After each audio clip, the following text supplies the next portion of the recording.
All right, we're live everywhere. Took me a minute to get the YouTube stream started. Good morning, good morning. We are back. Back in action. Gonna try to do a little bit more building with Rust. That's the plan. Hello, Aerobic. Graphics programming is so hard. Yeah, it looks so hard. Does not look like I was cut out to do that. Hello, Duck Boy. How are you? Good to see you, man. Hope you're doing well.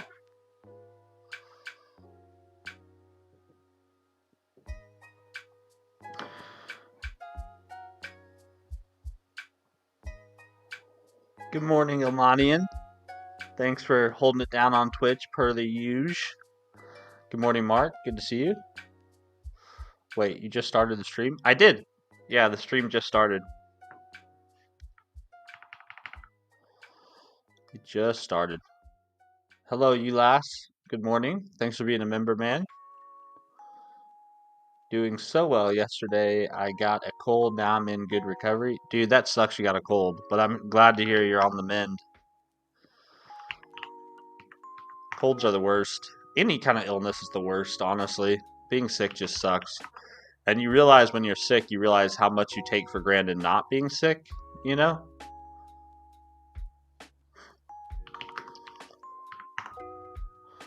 Bro, something funny happened and I need to learn .NET. Well, what is this funny thing that has motivated you to learn .NET? I think it's wonderful that you want to learn .NET. Money? Oh, nice. I love it. Okay, cool. Well, that's a great reason to learn .NET. That's a wonderful reason. I mean, money's a wonderful reason to learn any programming language.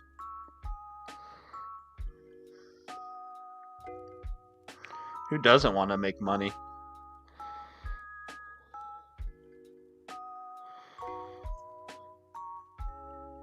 Especially in today's world, everything's so damn expensive. Good morning, Oblivious. Good to see you. Hope you're doing well. You are kinda master? I'm kinda no. I have many more years to go before I would consider myself a master of .NET. I do like .NET though. If no money, how does someone buy? What is that word? I've never seen that word before. How should I learn?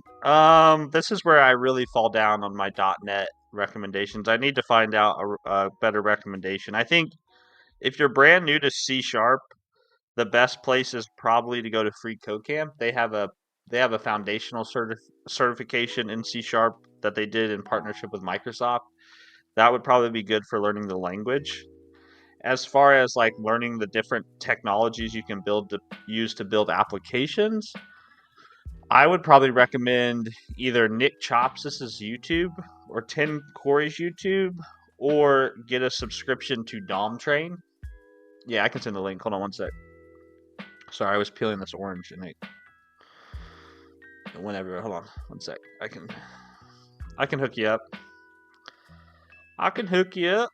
I need to figure out some better recommendations. I learned .NET in such a smorgasbord way when I was first learning that like I don't really have a great like course. So let's see. What did I say? I said Free Code Camp.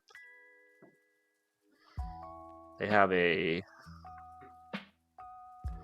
So this would be good, I think, from a language basics perspective. All right, one sec.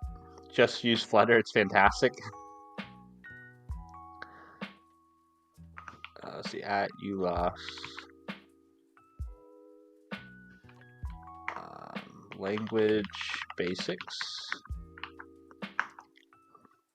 And then if you're willing to pay money to learn, and ULAS, I don't know what your budget's like, but if you're willing to pay money to learn, I would really recommend a subscription to this website, domtrain.com. I think that like going through the courses on this website probably is the most efficient way to start learning about more of the specific technologies that you can use to build applications and things. If you're not interested in paying, though, I would then look at YouTube, and I would specifically look at Tim Corey's YouTube channel.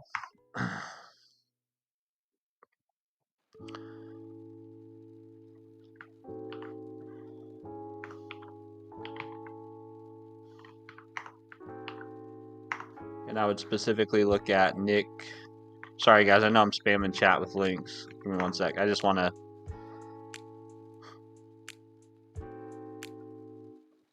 I want to get ULAS, all the things I mentioned. There you go. There you go. My brain got toasted at work. I can't force it to think. Well, sometimes it's nice to take a break. I mean, I didn't do much. I did probably 4 hours of coding total yesterday. I took it pretty easy in that. I took it pretty easy in the evening yesterday. I just felt like taking a break from having my face stuck in a computer screen. So sometimes you just take a break, man.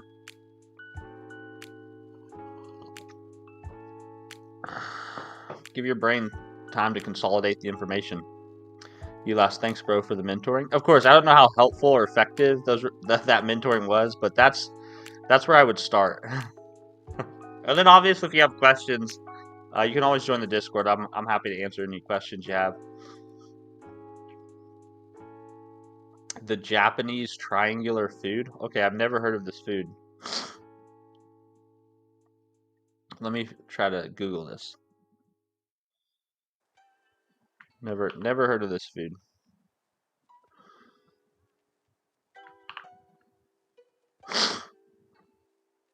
Oh, that looks good. Yeah, that looks very good. I've never had that food before. I guess I've seen pictures of that food before, but I've never actually eaten it. Tuna onigiri? Is that how you say that?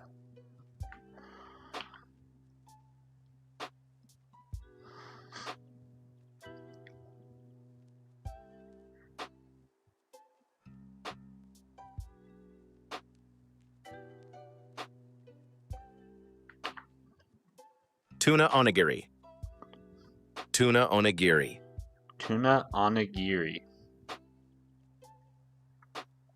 Never heard of that before. I like salmon, though. I like salmon. Working on Django. Nice. Good to see you. Good morning, 199. Sorry I didn't see you enter the chat, man. Hope you're doing well. Or stare at an OLED screen. There you go. Yep. A guy that I work with, we always joke around that there's the good screens and there's the bad screens. The bad screens are work screens. The good screens are the ones that we use in our downtime.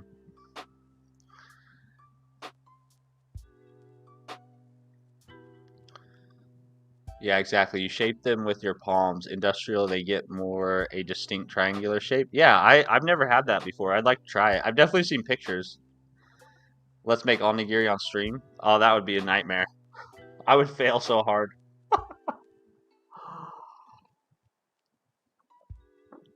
I've tried making sushi before and it went terribly.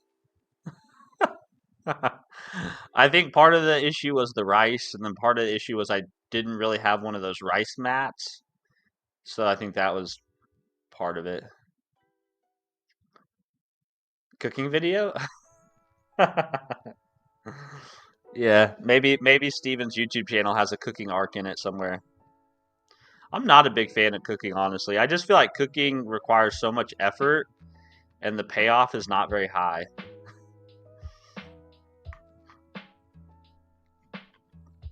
Good morning, Bob. Good to see you, man. How goes it?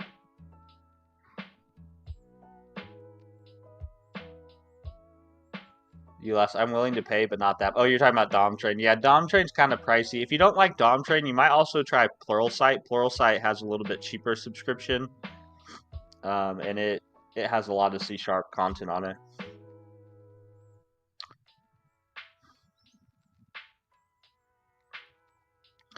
Good morning, Danny. Good to see you. Yeah, cooking is so overrated. Somebody just created Cooker AI or something. Yeah, I would totally have a robot chef. Yeah. I mean, cooking is not overrated when other people do it for me, but when I have to cook for myself, I'm just left thinking, God, this was such an investment of time and energy, and all I got out of it was the meal, and then I have to do this again every time I want to eat. Ilmani can't cook. No, I mean I can cook. I mean my wife always tells me that I'm a really great cook, but and I mean I was a food scientist for 6 or 7 years, so I mean I know how to make stuff, you know. It just to me is so involved. You asked, so what is your solution? I don't have one. I just I just keep cooking and bitching about it. I wish I wish I wish I had a better solution than that, but I don't have one. MFA Cap, how are you? Good to see you. Uh, then you have to clean all the plates and utensils like the double. Yes, exactly. Then you've got all the cleanup, and I mostly do the dishes in our family. Like my wife does do the dishes, but for the majority, probably 85% of the time, I do the dishes. And so yeah, so every day it's like this endless parade of cooking dishes, and I'm just like, this is someone just give me a pill that sustains me. Uh, I would just use the robot for cleaning. No way I'm eating robot food. Fair enough. Fair enough.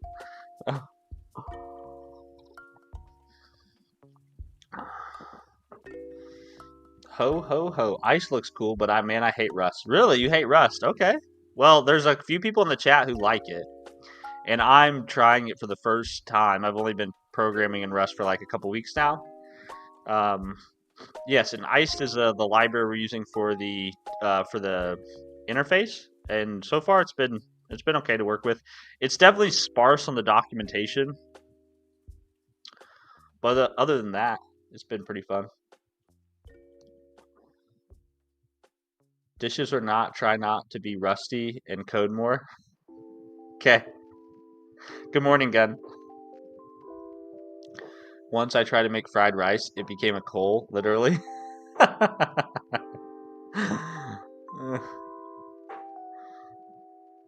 somewhat figured out the tendency, but the problem now is that my current app doesn't have a central app. Yeah, you're probably going to need some sort of like an admin panel, right?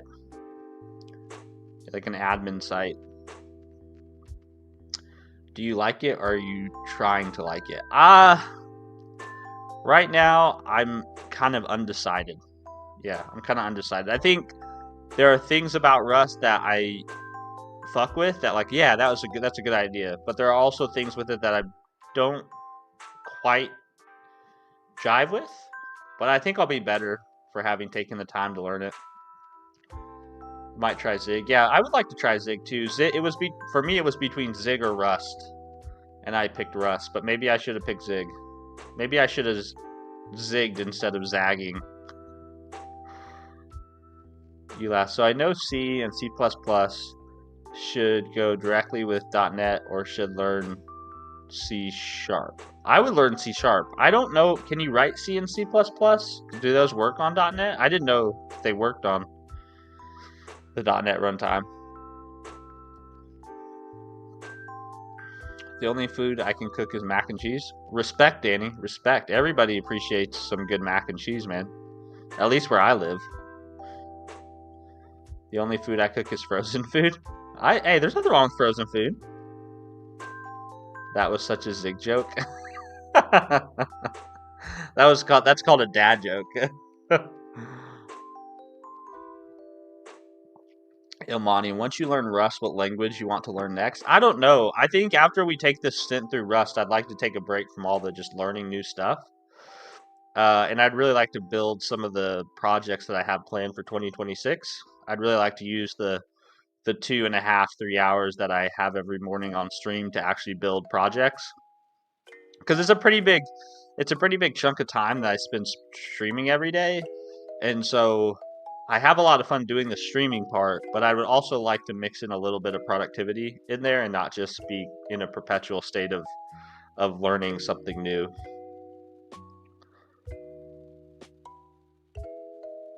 They don't, but syntax seem pretty similar to C++. Oh, nice. I haven't written any C++, so I don't have a good frame of reference, but uh, if they're similar, then that's awesome, right? Because you can leverage your C++ background to maybe help you learn C# faster.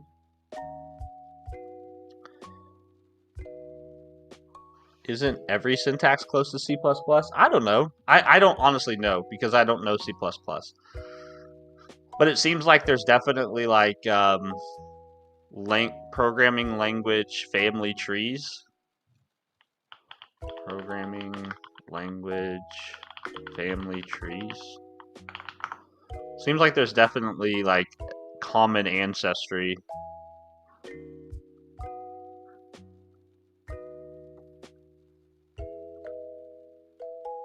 Right? So like C is on here somewhere. Yeah, here's C, right?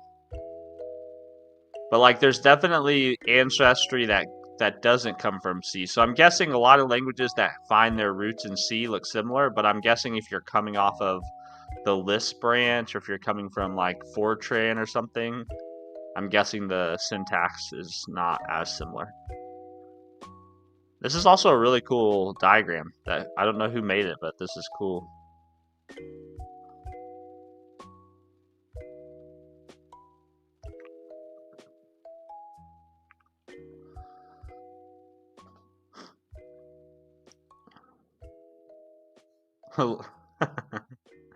Async with Rust is kind of depressing. That's why we have Go. Well, I think it's pretty wild that async wasn't what didn't have like first class support in Rust. Considering Rust is like such a brand new language, like how did they not anticipate that they would need async await? Why did they have to go back and kind of shoehorn it in? That to me seems kind of wild.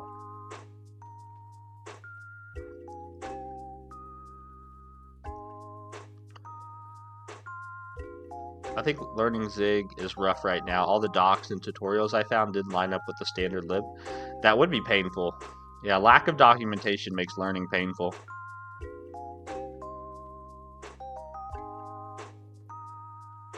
You ever thought to create a language? I haven't, Danny. I just have never been super interested in some of that lower level programming stuff, like writing a compiler, writing a parser, writing a language. Um, just doing things that sort of reinvent the wheel have never been terribly interesting to me. I guess I mean I guess you could argue everything I've done has been sort of reinventing the wheel because everything I built has been sort of built, I'm sure, by somebody before, but just some of that stuff has never really grabbed me as interesting projects to do. Although everybody says like it's a good learning experience to write a parser, write a compiler. Um, but obviously there's only so much time in any given day and only so much time in any given week to spend on things, and so I just have to make a choice on what I'm gonna spend that time on. And those things have fallen way down on the list. Just rewrite Rust with Rust? No fucking way, man. That sounds like a nightmare. I would love to understand how languages are created for real. Well, that would be a good exercise then to go through and write all the different pieces of a programming language. I heard creating a language isn't hard interpreted, I think. I honestly don't know. I'd have to take whoever's word for it because I've never done it before.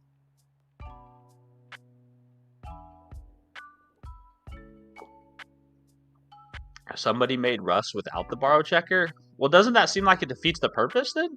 Right? That's like the big memory safety feature, right? In Rust. It's like why would you do that? Oh shit.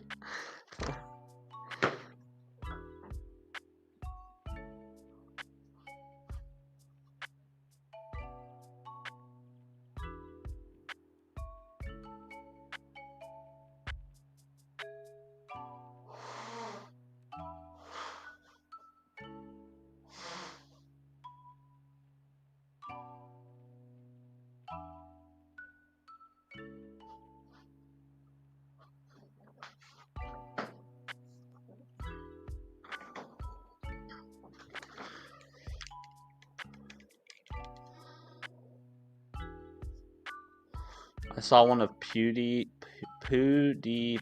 vid. What a monster he was. What? Petro Kowalski? Peter Kowalski? I started learning C++ 5 milliseconds ago. Maybe Rush should be next. What's is MSC stand for milliseconds or something like that? I don't know if you started that little time ago, I'd probably just stick with C++. There's plenty of time to learn all the languages you want to learn. Oh, 5 months ago. Okay. I mean, yeah, you can learn Rust next then.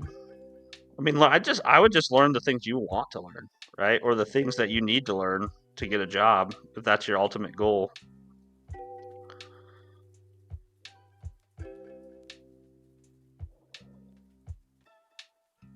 W learning. Yeah, learning's good. Learning's always fun.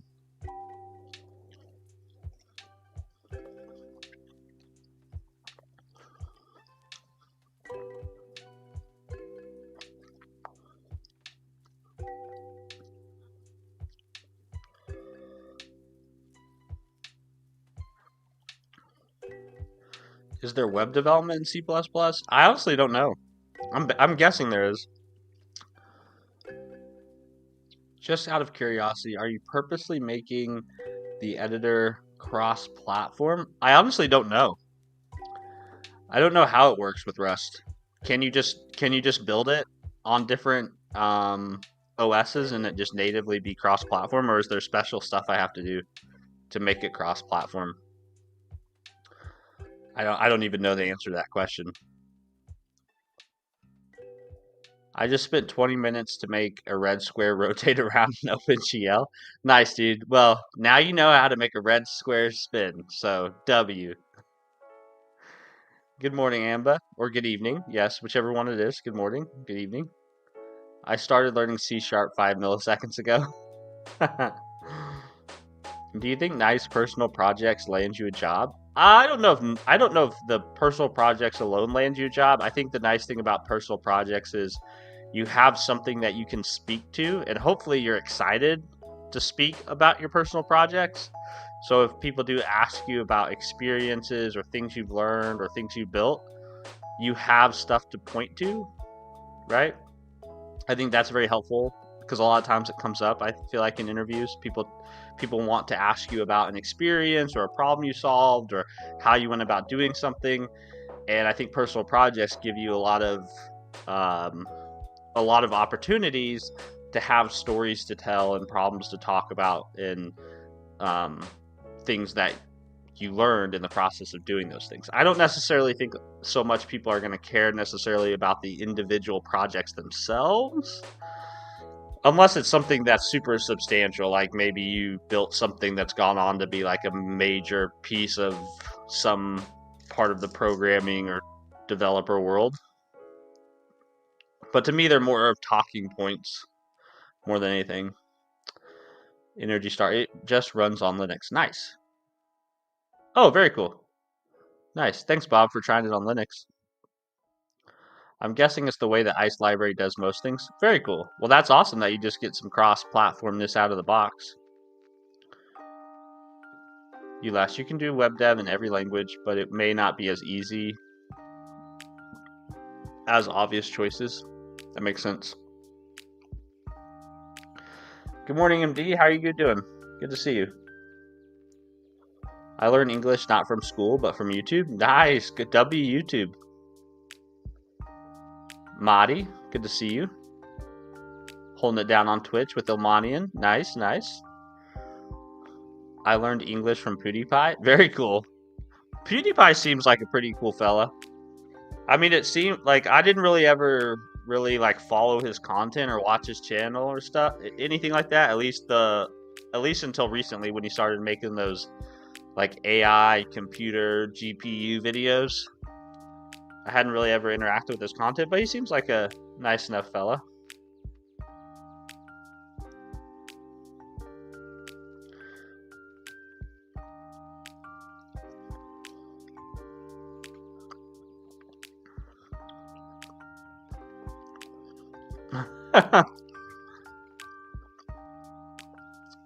David said, "Do you still use Go, or is it the case of it was good while it lasted?" So it's not necessarily a case of it was good while it lasted. Um, it's more of just a case of like the amount of time I have to work on stuff and preferences of what I want to work with. So if I only have time to work on a few different projects, um, I really prefer working in C# and .NET, right? So like 9 times out of 10, I'm going to start the project in the C# language. So, but it isn't really the fact that I don't like Go, right? It's just very difficult to spread yourself so thin across so many projects with a bunch of different technology stacks. I'm sure I'll find some reason to write Go again.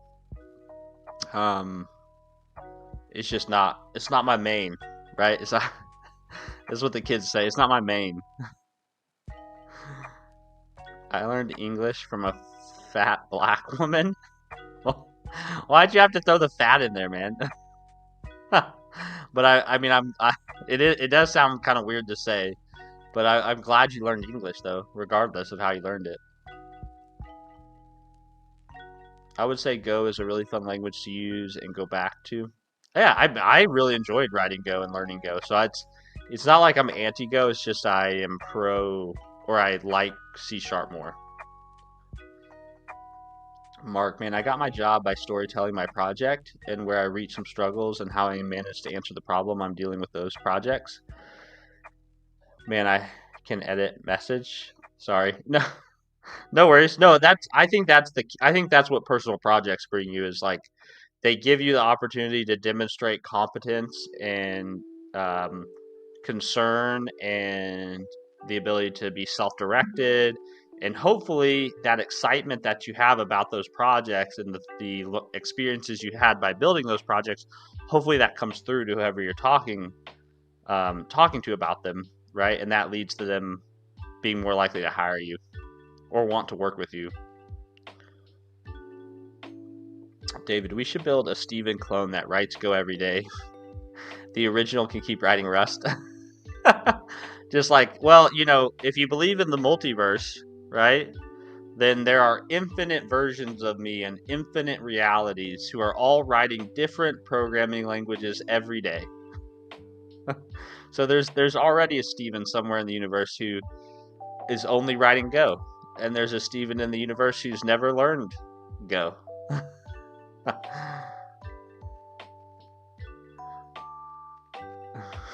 I am rooting for Steven clone.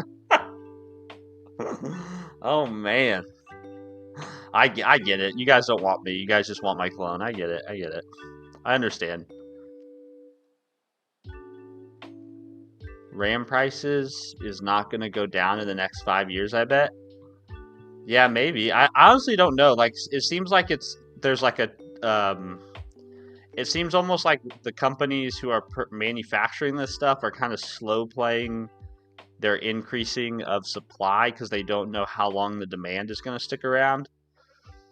So I guess it just depends on how quickly the manufacturers can respond to the demand and if they want to. You last Rick and Morty stuff, you say? Oh my goodness, you remind me of the TV show Dark, Steve. I've never seen that TV show. Dark? What's it about? Do I remind you of it in a good way or a bad way? Dark TV show. It's a German science fiction mystery thriller television series. Wow, it's a 95% on Rotten Tomatoes. How have I never heard of this? Maybe because it was a German thing. Maybe it didn't come to the States. Oh, it was on Netflix.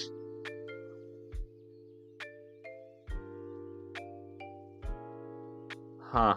Dark past living double lives, unfurling mystery that spans 4 generations. I guess I have something new to watch. 95% on Rotten Tomatoes. Most things do not get that. That's nuts.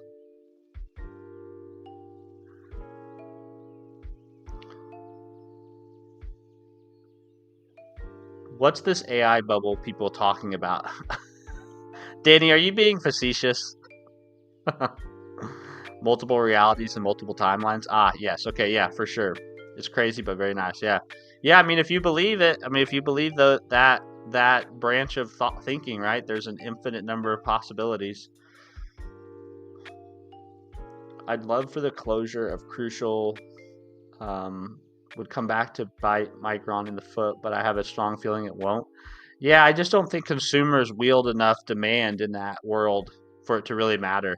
And I think if it did, I don't think Micron would have backed away. But I think the fact that Micron backed away from the consumer market, right? They pretty confident that it wouldn't matter one way or the other, right? They probably have armies of accountants and finance people that ran the numbers. And I mean, a company of that size just doesn't make decisions based on vibes. I got my pre-built PC 9 days ago. I just checked the price of it on the website. It flew up by 150 USD. It's painful, bro. It's painful. Stu, good morning. Good morning. Ilmanian, is AI a bubble? I think AI is like a lot of technologies before it. I think it's somewhere in the middle. I think that there's stuff with AI that is real. Like there's real technology in the AI sphere. But I do think there's a chunk of it that is hype. Um it is inflating the valuations of companies. So there will be a correction at some point. I mean, it's just a matter of time. This is the way the business cycle works. At some point, there will be a correction, right? There will be a correction, and there will be a consolidation, and it'll be painful for a few years, and then the cycle will start again.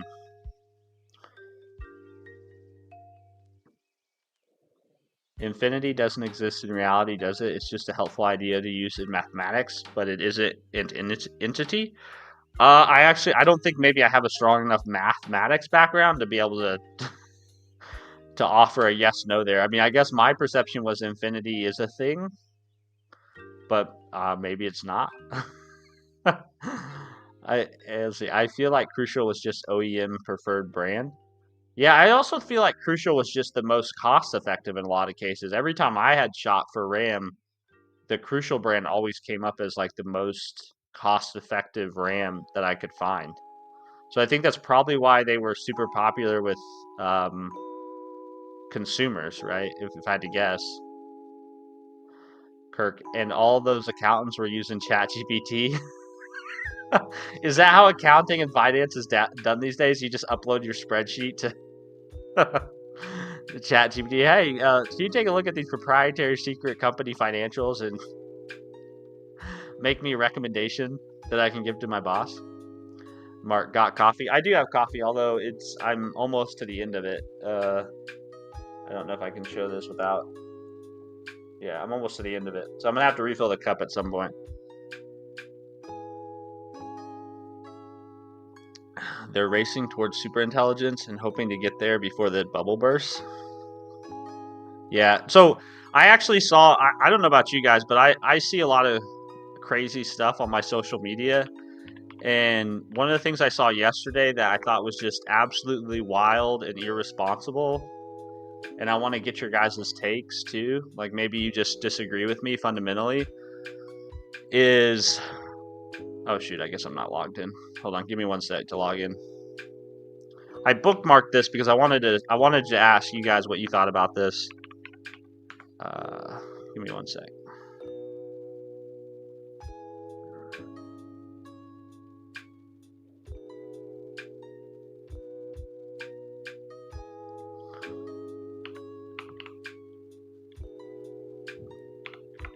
I think it's one of the most irresponsible things I think I've heard Elon Musk say, but I'm curious to see what you guys think about this. Okay, so I'm gonna pause it, bring it over here. And I know everyone has feelings about Elon Musk, right? But this is what Elon Musk is telling people, and I just think this is really, really irresponsible. So I'm gonna turn up the audio just a little bit. All right, watch your ears. Like, don't worry about like squirreling money away for retirement in like 10 or 20 years. It won't matter. Either we're not going to be here, or It's you won't need to save for retirement. If any of the things that we've said are true, saving for retirement will be irrelevant. the services will be there to support you. You'll have the home, you'll have the healthcare, you'll have the entertainment. One like side Okay, I'm 32, and Elon Musk is telling people right now. Say I'm 32. He's telling me right now that I shouldn't be saving money for retirement. That seems wholly the most irresponsible recommendation you could make to people. Like, what if somebody actually believes that shit and they don't save, and your vision of reality? Yeah, if exactly. So like if, but the way he says it with such confidence. Yeah, it's absolutely exactly. It's like 20. Like, what if somebody does that and they're like, yeah, Elon Musk says it doesn't matter, so I'm just gonna spend my money. All right, right? And then in 20, like how? I don't know. That's to me that's crazy. Based on what I see in the world,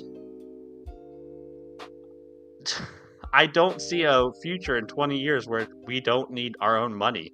That's crazy. I'm 45. That piece of advice could destroy lives. It really could, Stu. And I know I'm kind of probably having a little bit of an emotional reaction to it because I feel really strongly about taking care of your finances and getting your financial house in order. But I just feel like there are young adults that are going to see that who put Elon Musk up on some pedestal and are going to be like, yeah, we don't you don't spend your money. You don't. Elon Musk says we don't even need it. He's saying that he's allowed to move money to the new economy, but y'all aren't. Yeah, sorta, isn't he? And I mean, a lot of those guys benefit from us not saving our money, right? They would much rather our money be in the market consuming goods and services than sitting in our bank accounts earning us money. They'd rather earn them money. Maybe he means to say was I don't need to save.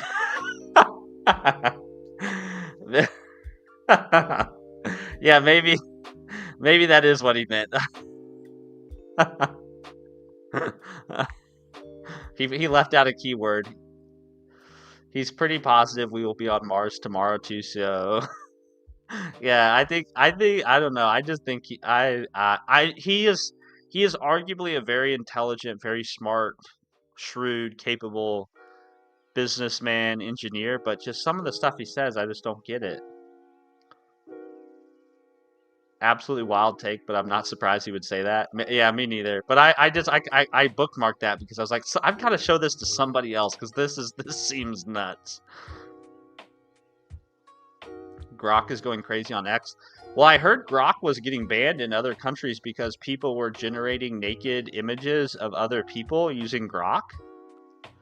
And so other countries were banning it, and then the U.S. military turns around and says they're putting Grok on all their devices and all their networks. So the the world is a very odd and strange place, man. Danny, yay, I'm gonna waste my money. I think he's just trolling. What an awful way to troll, though, right? You're the richest man in the world, and you're sitting around telling people not to save for their own retirement. We have elites that want to put everyone below them in a position where they are subservient and how to follow what they want else or get cut off. Yeah. Yeah, power is a awfully corrupting thing. I don't understand US retirement enough to have an actual opinion on it. Oh, fair enough. Yeah, that's totally fine. Kirk, the boomers are consumerist culture and conditioned us all to become consumerists instead of service providers and being helpful. I I don't know if it was I don't know if it was the boomers or not, but I do agree like we have all been conditioned to be consumers more than anything else. Mark, but is that real or AI? Well, if the prediction is wrong, then it will be AI generated, right? That'll probably be the new thing. It's like if you say something that ends up being unpopular, you'll start claiming it was AI generated. Hey, Steven, long time no see. My exams just got over. Can't wait to code with you, mate. Oh, nice. Awesome. Well, congratulations on finishing up your exams. We have done no coding in the first 40 minutes of the stream. But we've done a lot of chatting. It's been fun. It might be AI Musk. You don't even need an AI Musk because he says enough crazy, wild things. You don't even need to waste your time generating one.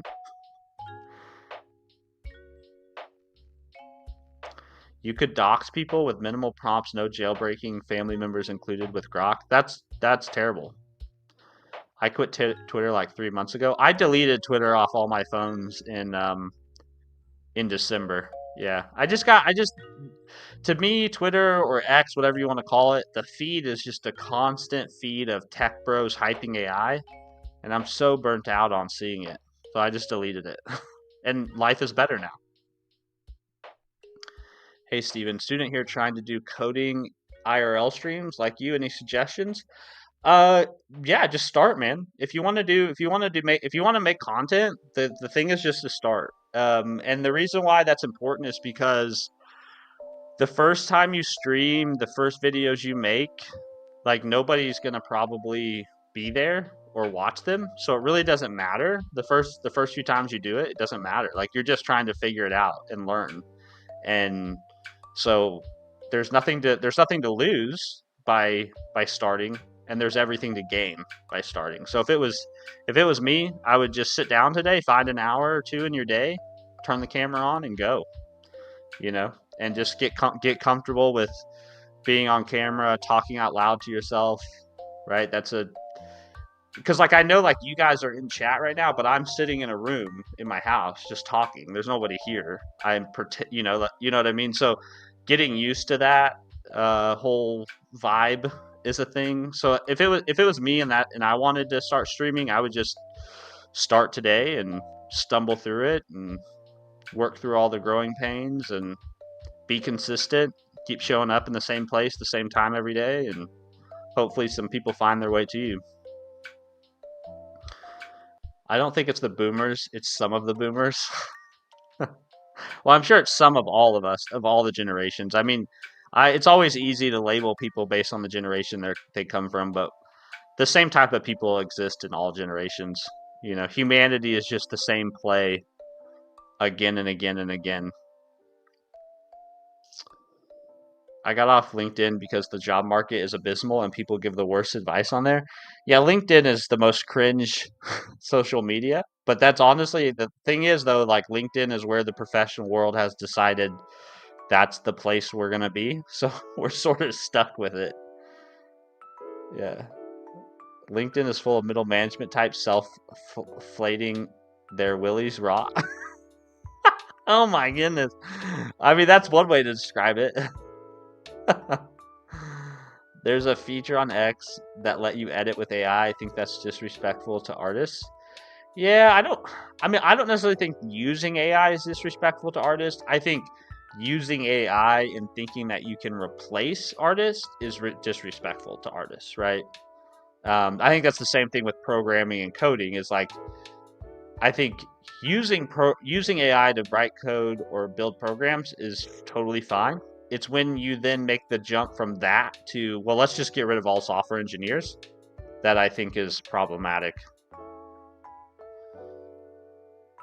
People are such rage baiters on LinkedIn. I don't see much rage baiting, but I do see a lot of like self-congratulatory and I don't know what it is. It's like they're building up their own sense of self through what they post on LinkedIn. Mark, is using packages bad? No, I mean, that's what like I'm using packages in this project. I mean, the majority of the things I'm doing in this project are facilitated through packages. I'm using Iced for all the GUI stuff. I'm using RFD, which is a library that handles interacting with the native file picker. And I just added this UUID library to generate unique IDs. So I don't think there's anything wrong with using packages. I do it all the time. I do it across all different languages. .NET, JavaScript. I bring in packages all the time. Thanks, mate. I feel no matter who watches me or not, what are you gonna be watching me? Sure, man. If you go live, go into my Discord and post your live stream. I told somebody else to do this the other day, and they did it. So yeah, I mean, I think if you wanna do it, you just have to start. I think though, just don't tell yourself you're gonna do it and then don't do it. If you're gonna do it, follow through. That's my opinion. Don't lie to yourself. If you want to stream or you want to make content, either do it or stop saying you want to do it. Don't lie to yourself about it. Tech with Ted, yeah, LinkedIn is so like that. It really is. But you can't opt out. If you're a professional, you can't really opt out of LinkedIn. Like that's where you need to be because that's where all the recruiters are. You can't really just say I'm done dealing with that. A bunch of mental masturbation mixed with Grant Cardone. Yeah, I always call it intellectual masturbation. I remember seeing someone saying you don't need technical knowledge anymore because of AI. Never have I seen such idiocy before. I mean, there's a lot of people who are. I mean, I just saw a TikTok yesterday where some guy was saying that because of Claude Opus 4.5, he doesn't think you need to even look at your code anymore. He was like, I don't think I need to read my code now. I'll just, like, as long as I'm paying attention to the spec that I've written, I don't even need to look at the code. And I was just like, okay, there's only one way any of this ends, and it ends very badly. Somebody is going to ship something that they AI developed. Like, it's probably going to be like an actual seasoned engineer too, but somebody is going to get overly competent and confident in their ability to use AI to write code, and they are going to ship something problematic into the universe, and we're all going to pay the price.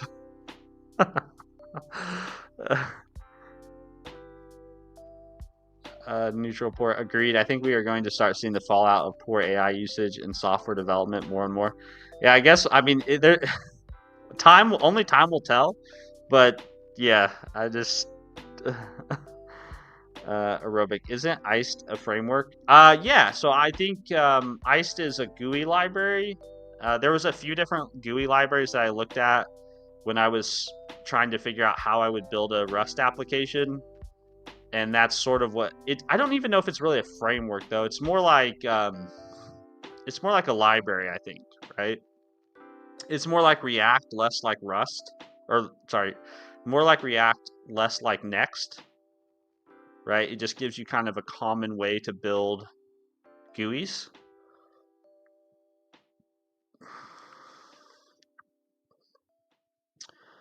I'm in high school.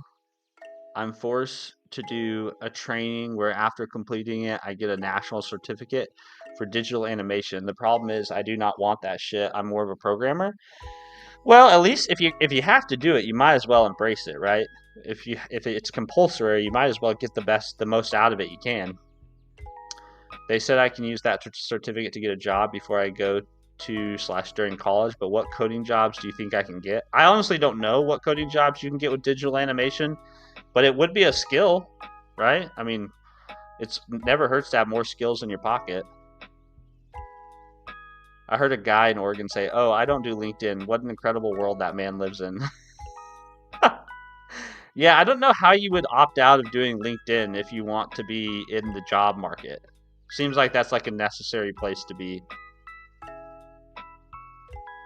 As long as I hold my steering wheel straight, I won't crash. Destroy. There's a bug that's causing my users to have their banking information deleted when they make deposits. Let me just run a few prompts. Hopefully it isn't anything like that. God, I hope not. Primogen podcast had a good take on one big tech firm going to have a major AI caused fuck up, but never will admit it. Yeah, I mean, it'll be difficult to figure out what is an AI fuck up and what is not an AI fuck up. I just think something like that's going to happen. When I see more and more engineers getting more and more comfortable with full sending code without really reviewing it, right? That's where I start getting worried, right?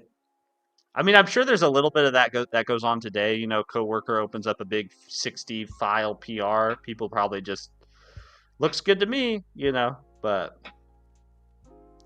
I just think AI just generates so much code so quickly that the level of time and effort it takes to review it and understand it, I don't believe humans are actually putting in that level of effort or time. Good morning, Suhas. Good to see you. No, nope. AI says it's working right. Must be the users. What if Skynet wasn't a rogue program, merely a prompt gone wrong and hallucination? I maybe I don't. I think we're a long ways away from Skynet. I think the threat is more like we give too much autonomy to these LLM systems that we built, or these agentic systems that we built, and we get overly confident, and one of them makes an oopsies. Bob, there's been a guy on Reddit Rust ripping apart AI written projects for insecure and crap code that meets the spec. It's been great. Oh, you need to link that up for us, Bob. In the next time you come across one of those posts, you need to link it up for us in the Discord because I would enjoy. I mean, it's not that I enjoy people just constantly dunking on the usage of AI, but I would like to see what AI is doing, so that I myself can be on the lookout for these types of things in AI generated outputs. Suas, I can help you with animation. I think that was somebody else in chat. I don't need any help with animation, but somebody else was saying that they're getting a certificate in digital animation, and so they're trying to figure out how they can kind of put it to use. Ilmani, once I see this guy in LinkedIn, he say, "My wife give birth today," and followed here by, "Here's what I learned about networking." Yeah, I'm hoping that post was like tongue in cheek, right? Like hopefully that was a tongue in cheek way to announce that he had a new family member. But God, if he was serious, so help me. There must be a treasure of secrets in repos with this AI hype. Maybe. Maybe. I mean, GitHub has gotten pretty good about defending against secrets getting pushed, right? Like they have like systems now that flag that and send you an email and whatnot. But I'm sure it's out there. Cloudflare and AWS have gone down due to DNS reg errors in the last 3 months, and I bet money someone had Claude take a crack at it.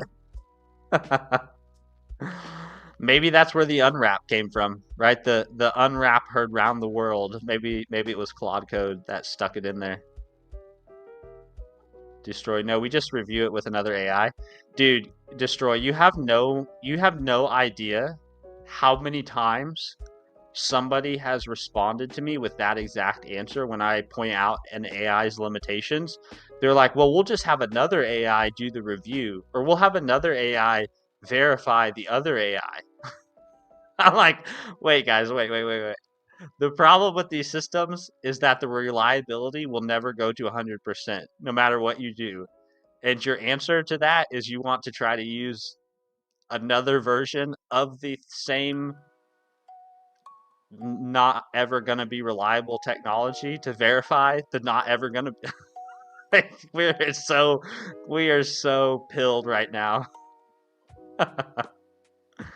I work for a guy under contract, and he told me to use Cursor. Come to find out, that guy was a data analyst and got mad at me for my code submissions.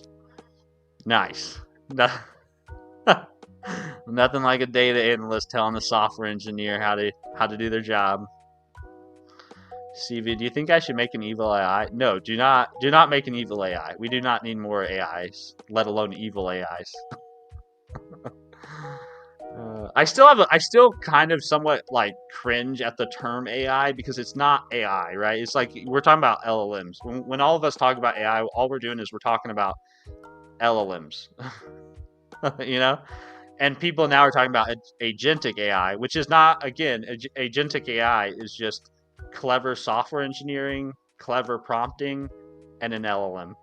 So it's like, get this, at the end of the day, we're all just talking about large language models. Which I don't believe large language models are real intelligence. they simulate or approximate human behavior, right? What humans would say next, but they're not real intelligence. Goldao, I think is how you say your name, Goldao. Just overslept for school. Damn, man, I'm sorry. Well, hopefully that doesn't throw your day off too much. I know when I've overslept for stuff in the past, I always am a little grumpy, but try not to let it ruin your day. The annoying thing happening lately is all the vibe coding projects flooding every coding Reddit and GitHub. Yes.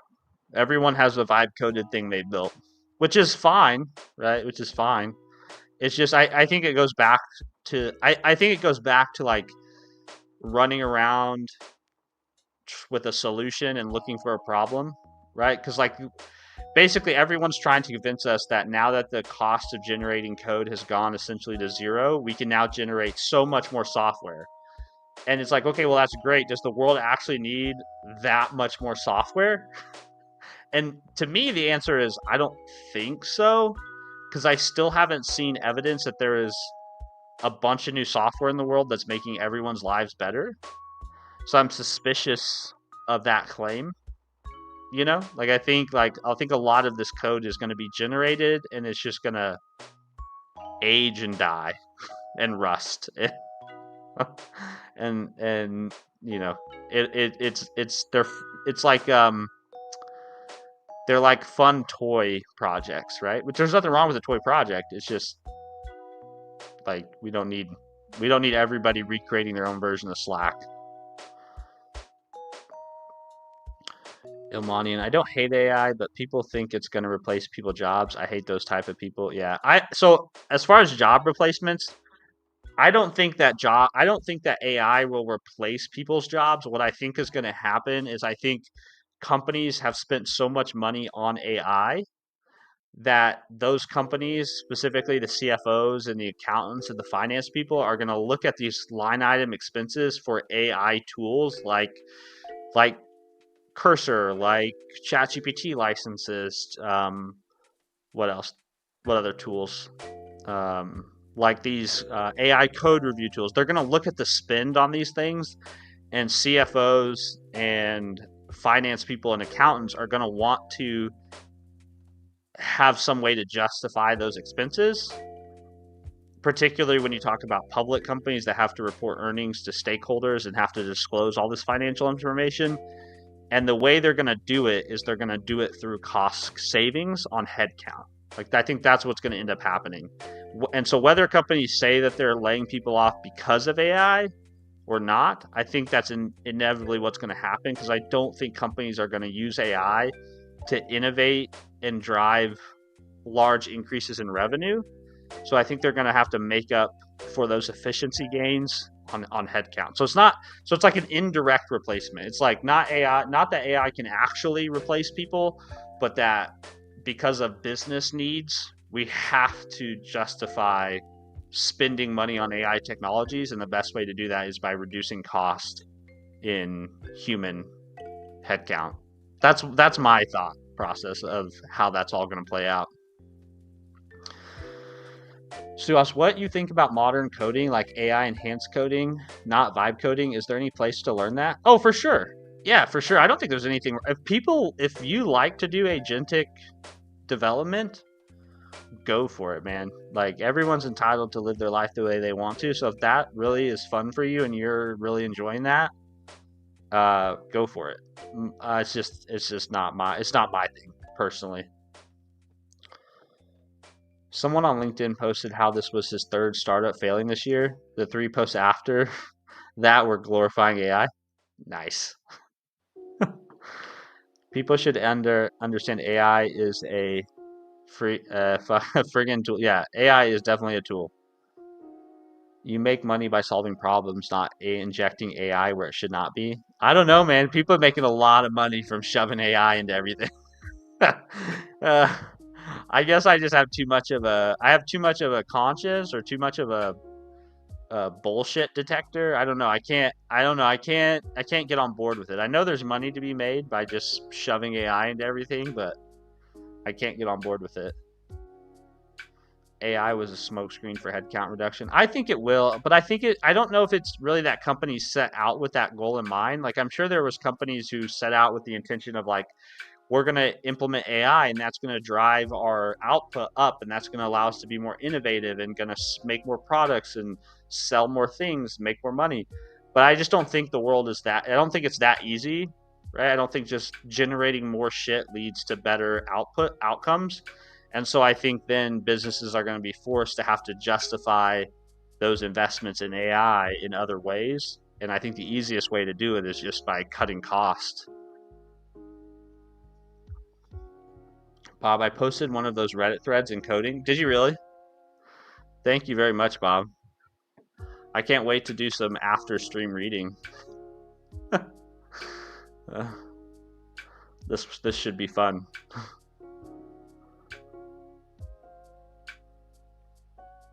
Oh, also somebody wants to in on our Discord. You are welcome in, sir. Octopi, turn any rust struct into a replicated fault-tolerant cluster. The top comment thread is a guy ripping apart AI written projects. Sorry, I probably should bring this to the vertical screen too.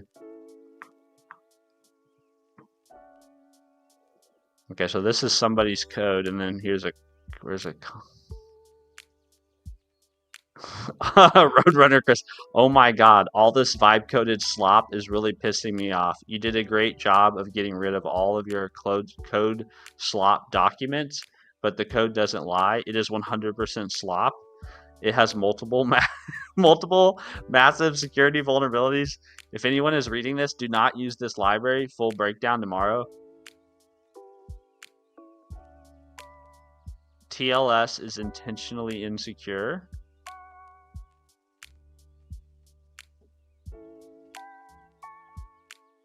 You explicitly disable certificate verification in hard code localhost as SNI. Any on-path attacker can impersonate any node and inject and modify Raft RPC traffic. Like, I think some of this is like stuff I don't even know about. I was like, I wouldn't even know where to start with this. But obviously, this guy went through it with a fine-tooth comb. Oh my goodness. I can't believe he invested so much time into like taking this person down, but okay. something lit a fire under this dude's ass.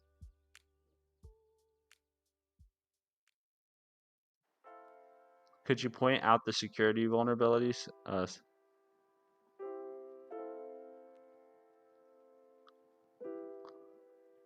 I wonder if the original poster responded to any of his stuff.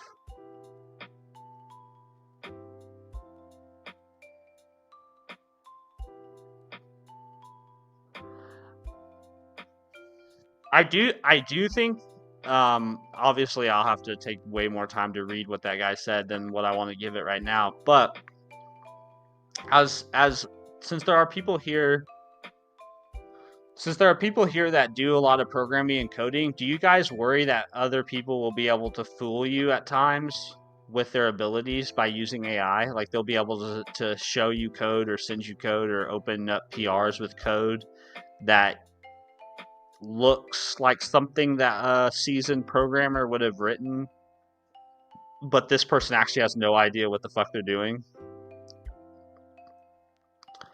Wait, guys, it might be just Jack Welch 2.0. The CEO just fires people to reduce the expenses, inflate the company with AI so the stocks go up, then the CEO dips.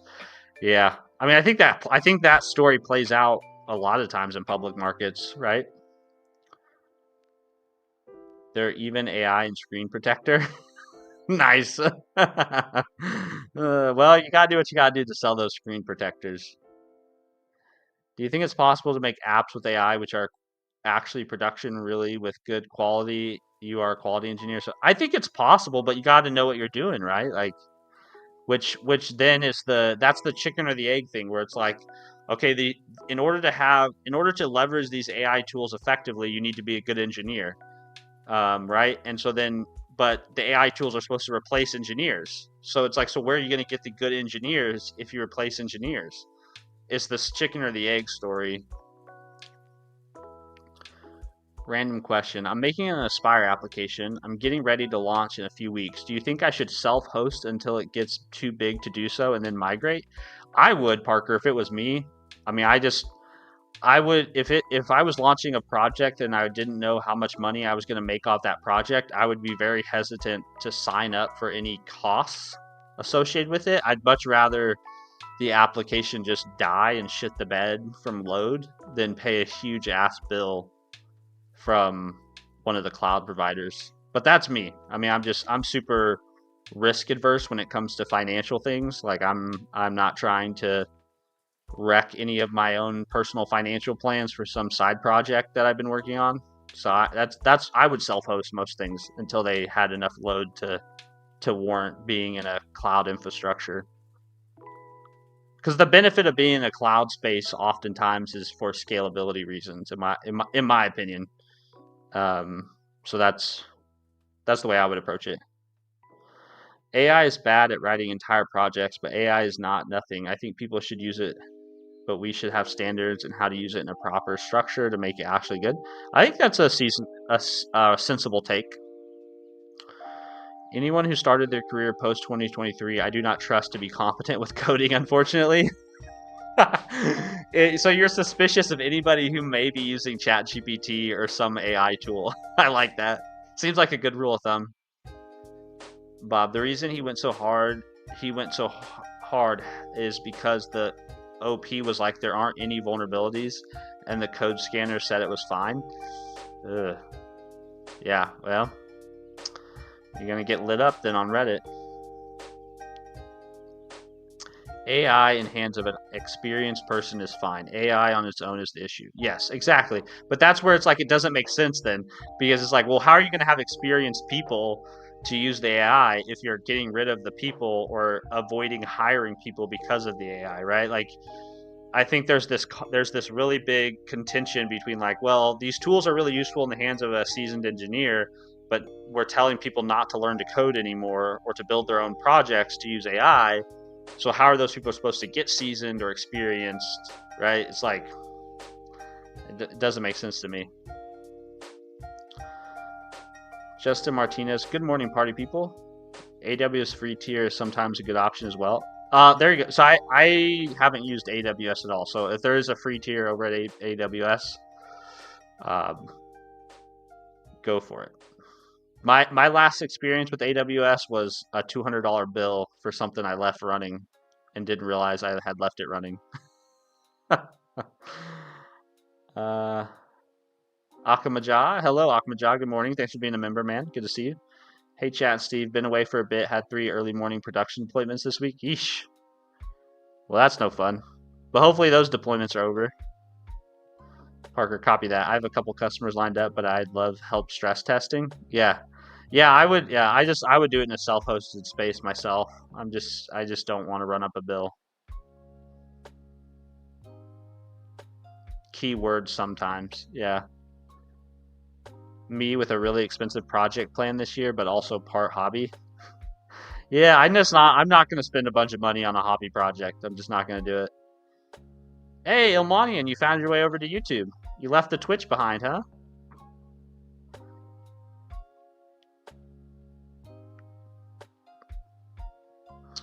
Can we do something which is like self-host part most of the time, only when traffic hits like peaks, then the Docker containers will be launched in another cloud-based solution with your permission? I don't understand why you could. I mean, you can engineer anything to do anything, Suha. So I'm sure what you're describing can be done, right? It's always a trade-off between like effort to build it and the complexity of it and the effort involved in maintaining it. So I'm sure whatever you have in mind can be done. To me, AI is just better intelligence. AI autocomplete is very nice, Justin. It is very nice, and it feels like magic at times.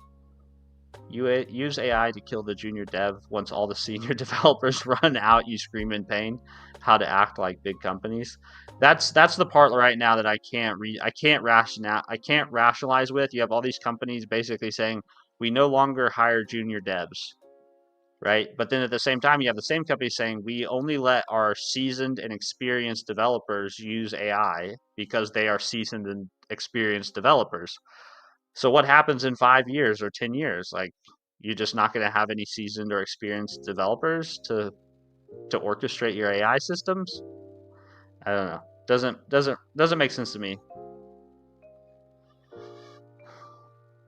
I think juniors should graduate to a workstation connected to the internet. Otherwise, they use documentation or books. Since AI is in the DevOps pipeline by now, the search matters more. Yeah. We've got somebody has to figure out the juniors thing, but we won't probably figure out the juniors thing until it's painful, right? That's when we'll figure out the juniors thing. I used some of the free tier of AWS and I didn't get any bill, but it was just some home lab experiment lasting about 3 days. Yeah, I mean, if you're diligent, I'm sure with managing your resources in AWS, there's probably not an issue. But I just the mental load of having to be worried that I have something running in somebody's cloud that might be consuming dollars. Just, I'm good. I'll just self-host. Nothing I make or deploy has enough load to warrant needing to horizontally or vertically scale something rapidly.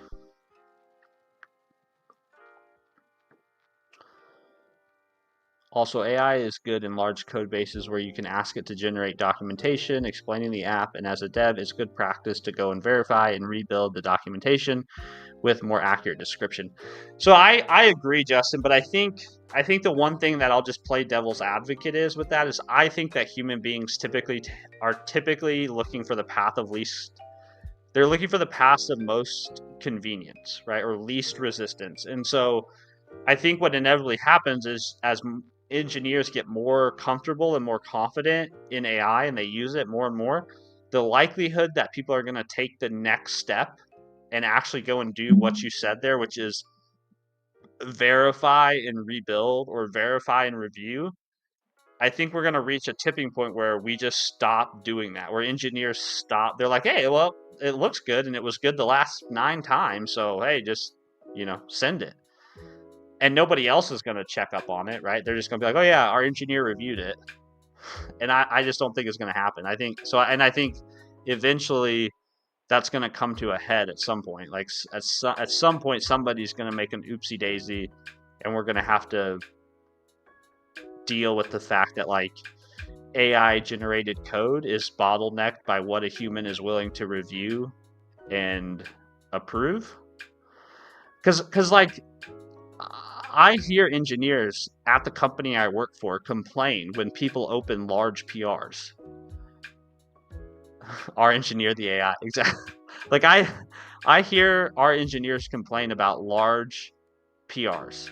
And so when I see people using agentic AI to build code and make changes, I can only imagine that when you open a PR that the AI generated, people don't like, if people complain about reviewing human generated code that has 60 files changed, they're probably not reviewing AI generated code that has 60 change files. Like they're just like, yeah, that sounds good, let's do that.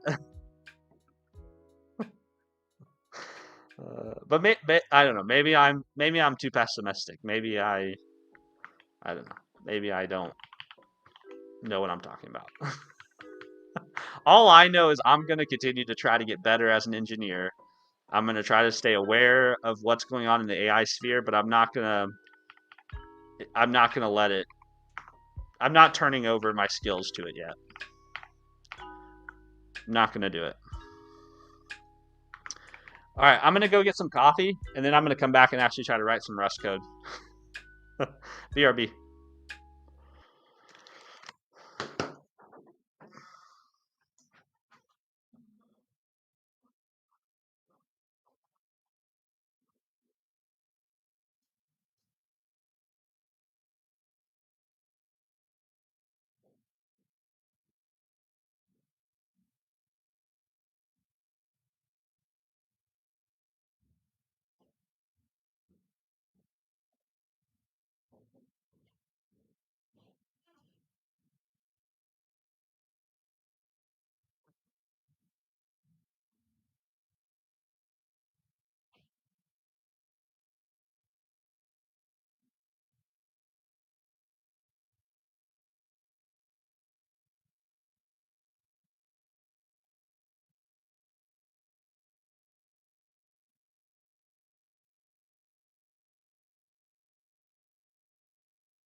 All right, I'm back. Sorry, that took a minute.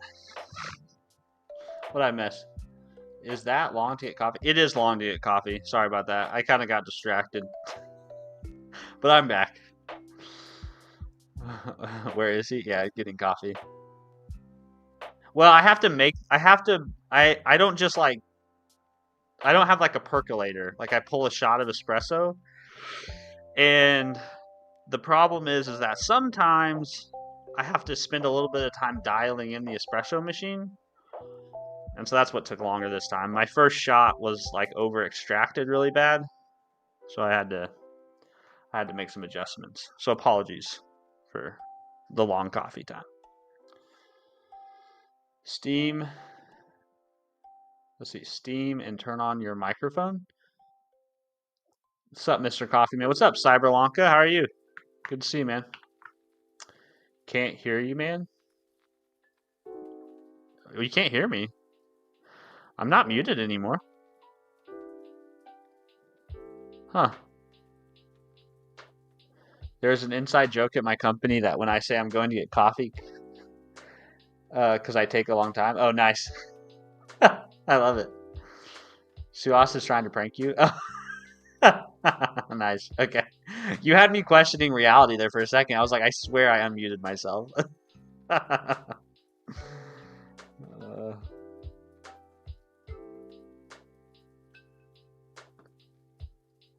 I wonder if .clone does the same as to_path_buff, for example. I have no idea. I know we need to clean that up in my code. I think what I'm going to do today, though, is I'm going to try to focus on refactoring to the state that we talked about yesterday. So the one thing I did have a question about was, is there some way that I can always have a new file struct just have a default new random ID so that I don't have to explicitly set one each time? Let's see. Rust struct field default value. Let's see, in stable Rust, you cannot assign a default value to a struct field within the struct definition itself. Instead, you use the default trait, a constructor function, or external crates. Derive the default trait, okay. Create an instance with all default values. Use the struct update syntax to override specific fields. Huh, okay. I guess you can't. It sure would be nice if there was a way to do it. Implement the trait manually for custom default logic or non-default. Oh, so I could do this. So I could say, Steven, can I declare a war on Bob Knoll in your chat? Dude, you do not want to declare a war on Bob Knoll. Okay, Bob Knoll is like the nicest chatter that's ever chatted here. So please do not run Bob Knoll off.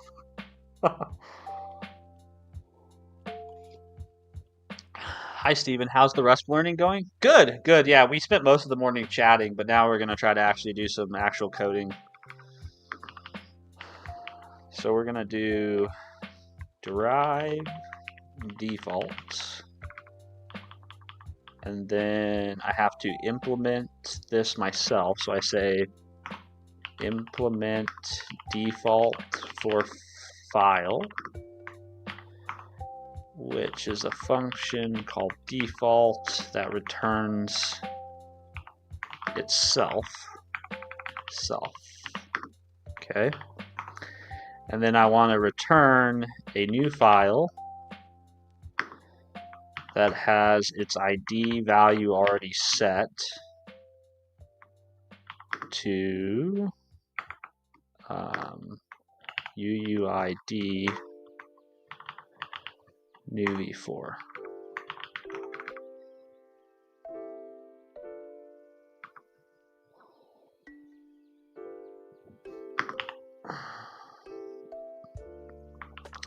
And then the content is just going to be text editor. Whoops. Content new. And then I guess we'll do file path none.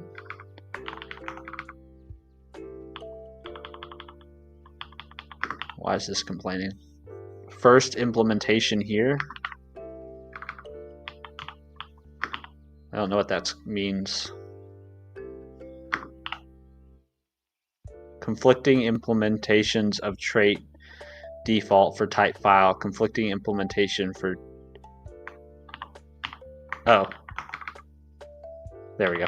So you get... So either you derive the default trait or you can implement your own. That makes sense. So then when we come down here in our state, what we want to do is we want to create an option. We want to create a class of UUID to file.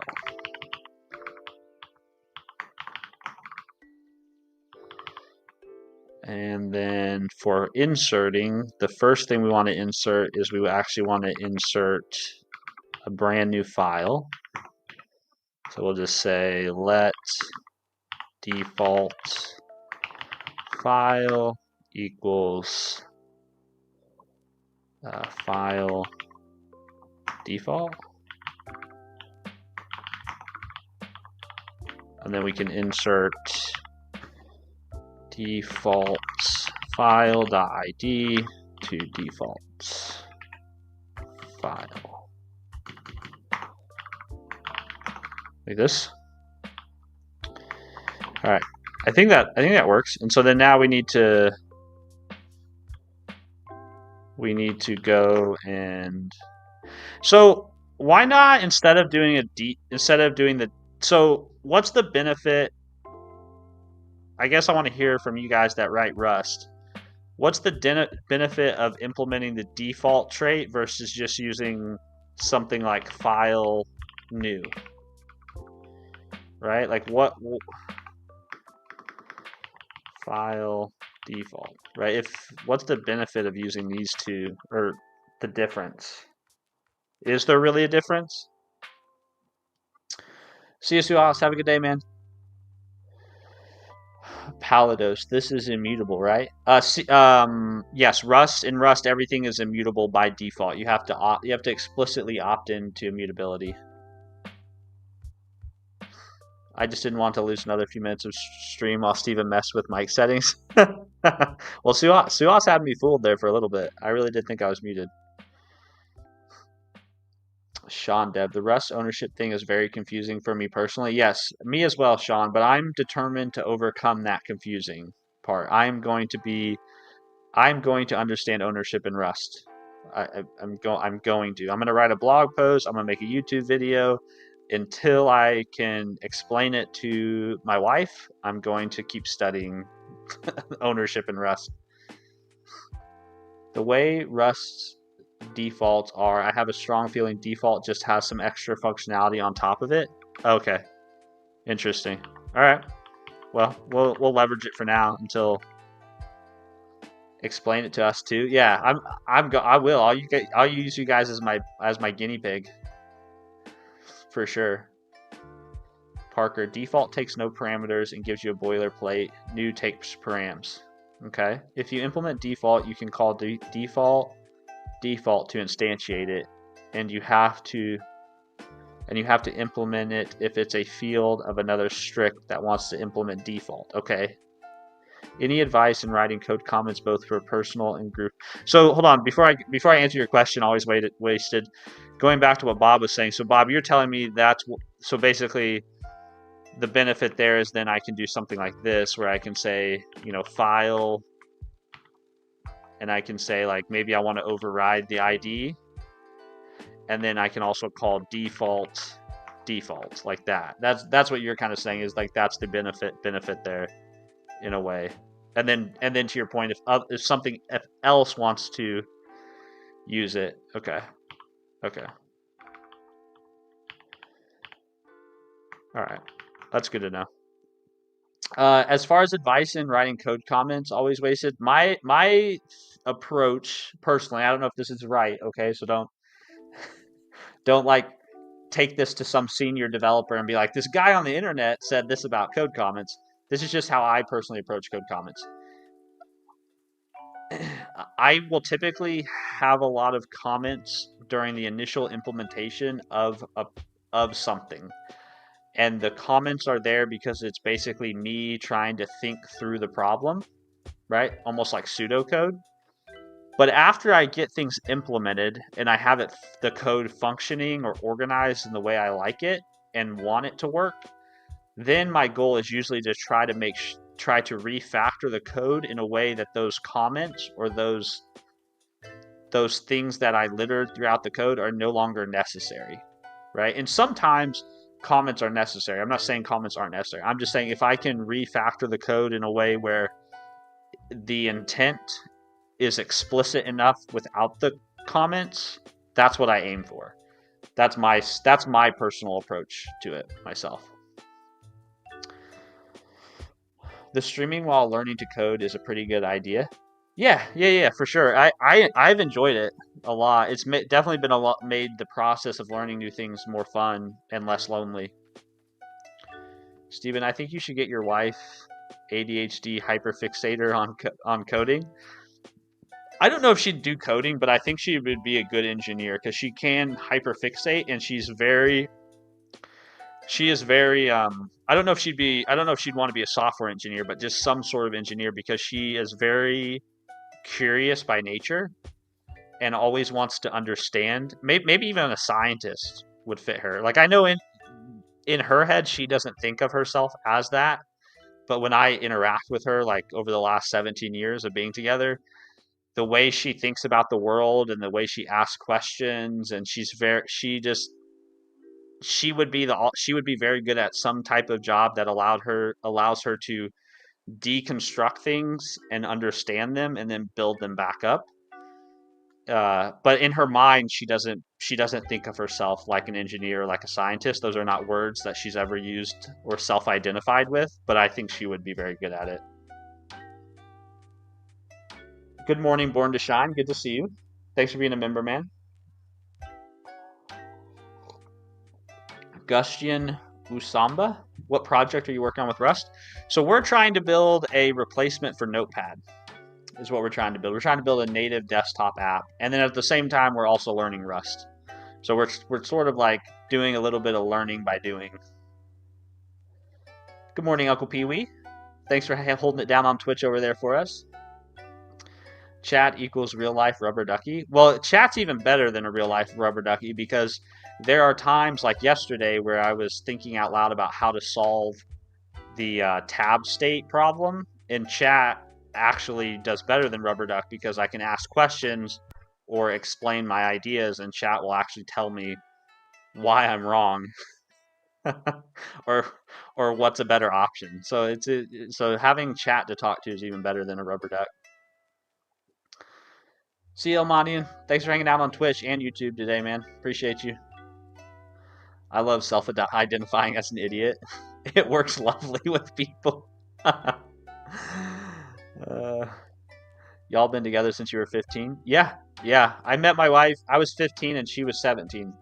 I met her at the homecoming dance my sophomore year, the football homecoming my sophomore year of high school. And the rest is history. Suas, not entire chat, just some people like Bob Knoll and Omnipotent. No, I mean, I think everyone's usually pretty helpful. I mean, I think sometimes people are probably here like I am often, is like I'm doing other things, right? So I'm just lurking around the stream. But some people watch and listen and give feedback, which is always nice. Something starts with, "Oh, I'm so sorry if you're watching this." Bob, sweet. Yeah. Well, I'm lucky. I found my partner early on in life. Palido. Steven, I was watching before during Advent of Code with you learning Go. What caused the switch over to Rust? I've been wanting to learn for a while, but struggle to find professional reasons to do so. Yeah, I don't have any professional reasons to learn Rust or Go. It's all just been self-directed stuff. We switched from Go to, well, actually, we didn't switch from Go to Rust. So after we got done with Advent of Code, I spent like a couple weeks finishing up a Buy Me a Coffee project, which was in C# and TypeScript. And then we got to the end of that project, and we were kind of thinking about what to do next, and Rust ended up on the plate. So I don't really have a professional reason to learn any new languages. My job really only cares that I know.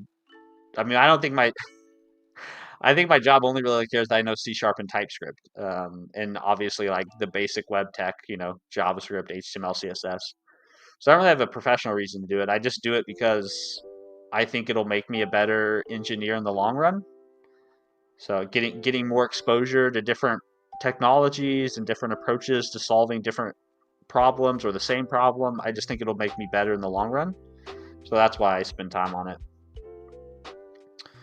Sean Dev, yeah, I'm just here to learn something and chill. Not good enough to help Steven in any way, to be honest. Oh, I'm sure you're not giving yourself enough credit, Sean. I'm 100% certain you could help me. Guess who's back? You're back. Good to see you, Last. Thanks for hanging out, man. Oh, it's Oblivious. Sorry, I absolutely butchered your name. Yeah, Oblivious and Bob Miller are always very helpful, and I appreciate it.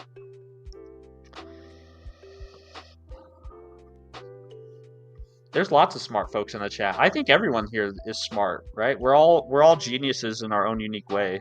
I don't think we need to necessarily define intelligence on one axis. Okay, so we got our files. So then what we need to do is we need to refactor the rest of our code to use the dictionary.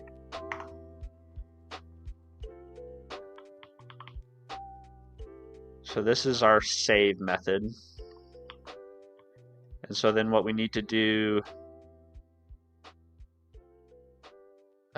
we also need to change our state, not to keep track of the path, but to keep track of the ID. So instead of doing this, option path buff, we're going to do option UUID. No. It's not an option anymore. So we don't even have to worry about it being optional because every file is always going to have an ID, which means we can rename this to be... I'm just going to rename this to be current file. Yeah, current file. That sounds good.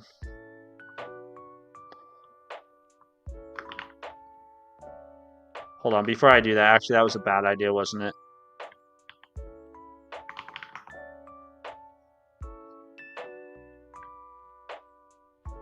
No, we should rename it. Okay, let's just go through and resolve these errors. We're going to have quite a few errors to resolve. So if we're switching tabs, what do we want to do? So if we're switching tabs, right now what we're doing is we're loading the file from disk. And we do not want to do that anymore. What we want to do is we just want to switch between what we have open in the editor. So instead of path, what we need to have here is we need to have file ID. This is going to be actually a pretty significant refactor because we're basically changing everything about everything.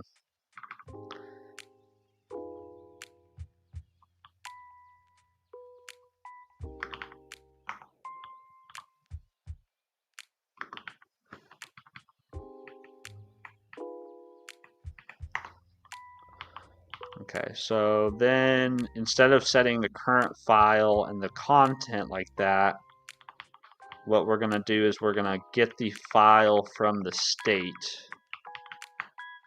So we're gonna say file, or sorry, state dot files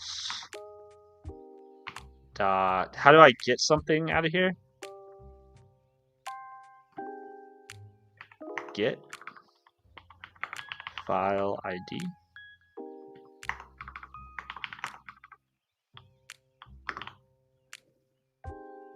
Okay, so we don't need to.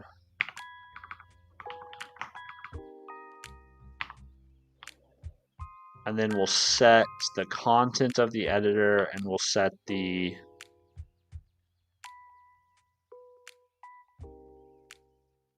okay, I don't think we need to set the content here. I think the only thing we need to do, and I also don't think we need to, I think the only thing we need to do here is we just need to set the state of the, so state dot current file. We just need to set this to whatever we passed in. It's the only thing we need to do there. And then because we have the ID, since we're keeping track of the current file, we can just derive everything from the current file. That's the only thing we really need to set. MD, yeah, I like listening to your stream while working. You discuss meeting question. Oh, well, thank you, MD. I'm glad you're enjoying it.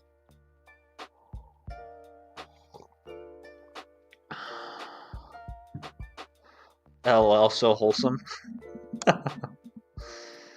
Stephen, do you think measuring intelligence in how much theoretical monetary value an individual can bring to the table given his intellect?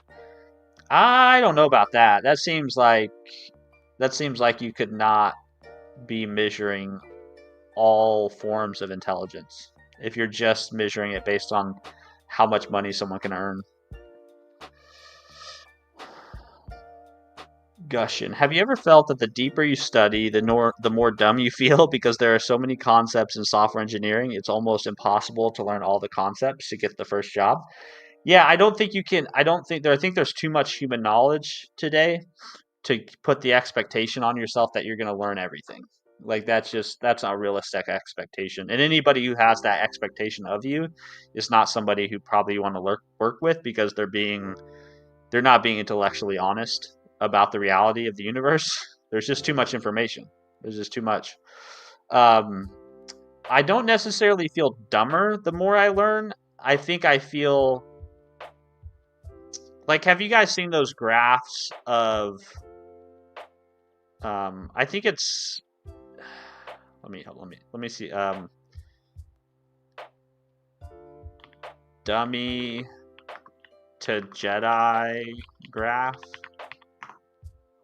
Yeah, have you guys seen these graphs that people make? Right? These like bell-shaped knowledge. The people make memes out of them all the time, but I think this is the natural occurrence anytime you learn any subject is you kind of reach this peak where you're like, I know everything, I'm confident about everything, right? So I think early on in anytime you're learning something new, you very quickly start to build up confidence. And then you hit this peak where as you continually learn more, your eyes are open to how much you don't know. And so then you come down on the other side of this graph and now you're very measured and you understand that like there's oftentimes a simple way to do things, but there's lots you still don't know, right? So there's like you reach, what's that term? Is it Dunning-Kruger? Dunning-Kruger effect? A cognitive bias where people with low ability in a specific area overestimate their competence while highly skilled individuals often underestimate theirs. Yeah. So there's some Dunning-Kruger effect that goes on as you learn where like when you don't know how much is out there in the world to learn, you think you know everything. And then your eyes are open to the fact that you only know a very small portion of everything, which then makes you more humble, right? So it's not that I necessarily feel dumber. It's just that I know the more I learn, the more questions I'm going to have and the more things I'm going to have to learn, which I think is a good thing. I think you typically if you learned something well, you typically walk away with more questions than you do answers in a lot of cases. And I don't think that's necessarily a bad thing. Bro, you can't obviously know everything. That was never possible. Yeah, I think it is obvious, but I think we all feel pressure to be able to speak very confidently and very elegantly about a lot of stuff. Particularly when we're talking about our particular career domains, I think we all feel very pressured to be able to hold a conversation about distributed systems as equally as well as we can hold a conversation about compilers as equally well as we can hold, like, you know what I mean? Like, I feel like there's a professional pressure on us that it's not okay to admit that you don't know, which is something I'm trying to advocate against. Like, I'm trying to be very transparent about my lack of knowledge and abilities and skills, and just focus on the ability to get better, right? And to fill those gaps. But I feel like a lot of people right now, especially in the engineering world, feel a pressure to know a lot about a lot of things.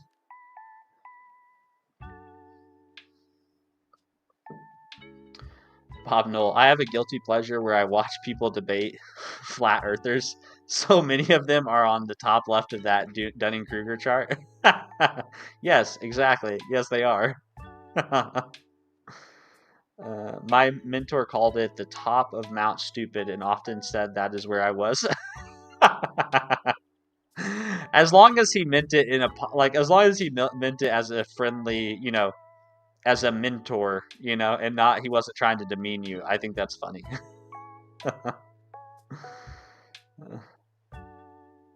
Sean, yeah, uses them, yeah, 100%. Steven, do you have any advice on how to become a software engineer and dev as an intern? Let's see. If you're, I don't know if I have good advice on how to become specifically a software engineer and a dev. Obviously, you have to learn the raw skills of like how to program and how to code. As far as getting a job as an intern, I think it largely just comes down to a numbers game. You just have to do a lot of applying and a lot of interviewing and find that person that's going to give you the opportunity. But I don't think there's some secret hack to like get a software engineering job. Sean, when I was good at HTML, CSS, JS, I was like, I'm getting hired at Google. Then I learned about frameworks, backend databases. The more you know, the dumber you feel has some truth to it. Yeah, I don't, but I just don't think dumber is the right word. Like, dumber implies that, like, you have a lack of intelligence, and it isn't a lack of intelligence. I think you just realize that you haven't been exposed to all the things that are involved, right? People tend to feel stupid if they don't know something, especially in certain environments. Yeah, but I think that's a socially conditioned response. Feeling dumb because you don't know something. That's something society has conditioned in us. And I've worked really hard with my two boys to make sure that they understand that that's not what that means. When you don't know something, it does not mean you're stupid. When you don't know something, it means you have an opportunity to learn, right? You have an opportunity to ask questions and to explore a new thing, right? And you should lean into that. So when you don't know something, you should lean into it. Be willing to admit that. Be willing to speak up and say, I don't understand. I don't know. Please teach me, right? That's how you get better. Jib, any advice on how to become a better software engineer as an intern or a junior? I think that's a similar question to what you asked before. I think my advice would be like, you need to spend a lot of time building, lots and lots of reps. So you last, that is how it should be, but none seems to do it. It's the human condition. Jib, how to become a better in software engineering? I would just say, Jib, how much time have you spent this past year with your fingers on a keyboard building things? I think that's a good indication of how much better you're going to be at the end of the year. Like, the more time in the saddle, the more reps, the better you're going to be. The more times you spend building yourself into problems and then building yourself out of those problems, the better you're going to be. Rep. How do I prepare for my uni? I am a freshman as a CS. Well, you're going to uni to learn computer science, so I don't think there's a ton of prep you need to do. I think you need to show up to class on time, take good notes, stay up with your assignments, right? Like just basic stuff. Like you're at uni to learn, and you just need to take care of the basic housekeeping things, right? My best piece of a college advice is you need to make sure you do a little bit every day. Don't let your work stack up. There's in college you get so much, you have such a high workload that if you put anything off for multiple days, you are going to overwhelm yourself because you're going to have so much work that has to be done in such a short period of time. You're going to continually just keep putting it off, putting it off, putting it off. So make time every day to work on your assignments. Do your reading, do your problem sets, whatever the thing is, do your writing, whatever the assignment is, every day do a little bit. Otherwise the workload just it overwhelms, and then it's very hard to dig yourself out. And that also makes people not ask questions that they just feel like people around them will assume they're stupid or imposter or something like that. Yeah, 100% Energy Star. And I've actually I think made a brand for myself in my workplaces, because I'm always the person who will question what somebody says, and I can say from personal experience, 9 times out of 10, if I raise my hand and say I didn't understand what you said, 9 times out of 10 there's at least one other person in the room who will be like, yeah, that was confusing to me, I didn't really get that. Like, yes, 100% there's always people in the room with you who feel the same way, but they're afraid to speak up because nobody else is.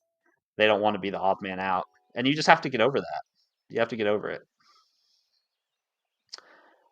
Basawa Kumar, brother, do you teach anything about Python plus AI first time in your live session? Well, thanks for hanging out, man. I don't typically teach at all, Baswa. I'm not really a teacher. I'm just somebody who really enjoys programming and coding and sharing whatever I'm building or learning at any particular time. So I don't necessarily teach, and I don't really use Python. Yeah, I don't use Python, and I'm not actively doing anything in, I guess, when you say AI, I'm not really sure exactly what you mean by AI, but like if you're talking about machine learning, I don't really do anything with ML. I do occasionally work with AI in projects, like using AI, but I don't actively do anything to build AI. Justin Martinez, hot take: feeling dumb is not a bad thing. Yeah, feeling dumb's not a bad thing, but I just don't care for the word dumb. You know, the word dumb has such like a derogatory connotation to it, you know? I hate when people say knowledge never goes to waste. To get knowledge, you need to invest time, effort, and people should strategically evaluate where they should invest to maximize information gain. Yeah, that goes back to the whole thing about like there's too much information in the world to know it all, so you got to kind of pick, right? You can't learn it. You can't learn everything. Pee Wee, when I did online school, I was father of 2 newborns and working night shift. Dude, that's intense. That's intense. Did you have twins, Uncle Pee Wee? That's intense, man. I can't. I mean, kudos to you, dude.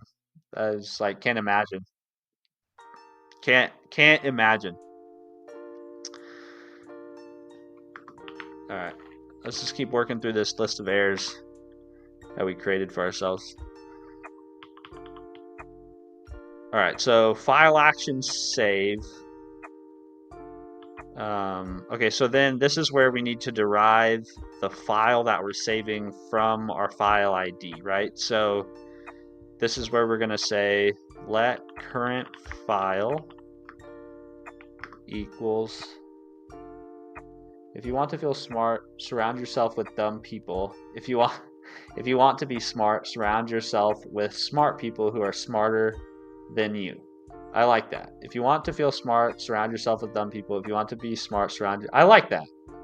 Yeah, I don't like the dumb people part of it because I just don't know if I believe that other human beings are necessarily dumb.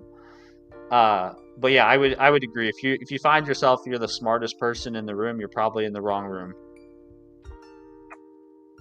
Energy Star, do you use Clippy with Rust? I don't think I have Clippy set up, Energy Star.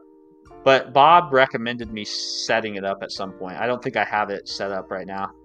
I'm just using the Rust analyzer right now, which I think is basically like the Rust LSP.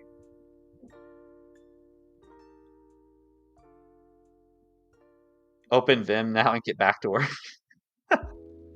For you, do you think that we really do go to a famous uni in the country, or can it be any uni? Rep. So I'm just gonna tell you what I'm planning to talk and what I've talked to my kids about. I'm a 32-year-old dad. I have two sons, the oldest of which is 9, and my advice to them is gonna be, you need to get the most. If you want to get a degree, if you want to go to college, you need to pick the most affordable option. Unless you get into some really big brand name university, like if you get into Harvard or Yale or Stanford or like if you get into a university whose name and network carries a lot of weight, then it might be worth the premium. But if you're going to get a business degree and you're going to go to the University of Missouri and spend $100,000, I think that's a mistake. Personally, that's my thought. Yep, 2 twin boys. Wife is pregnant with our second set of.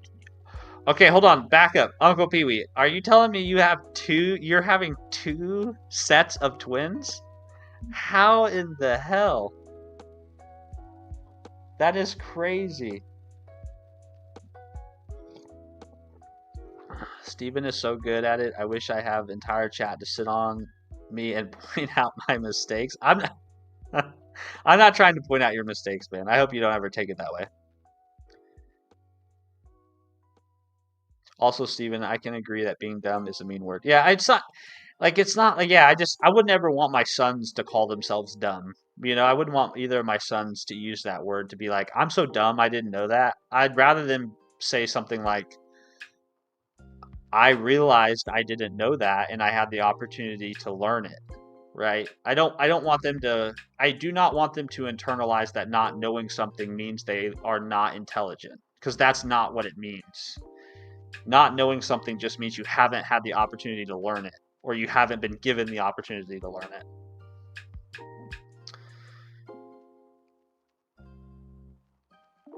I feel like I'm always dehydrated. How much water do you drink a day? I try to get 2 of these. So this is 32 ounces.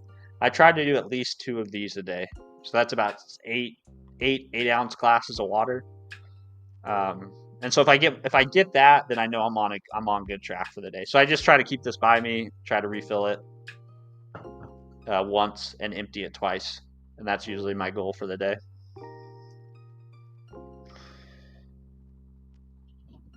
What is the probability of that?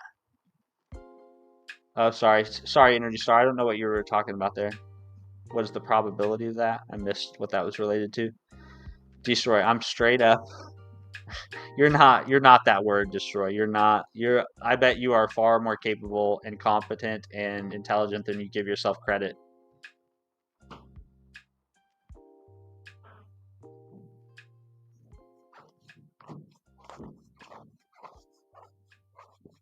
Not knowing something is not bad, but you're willing to learn something. Not having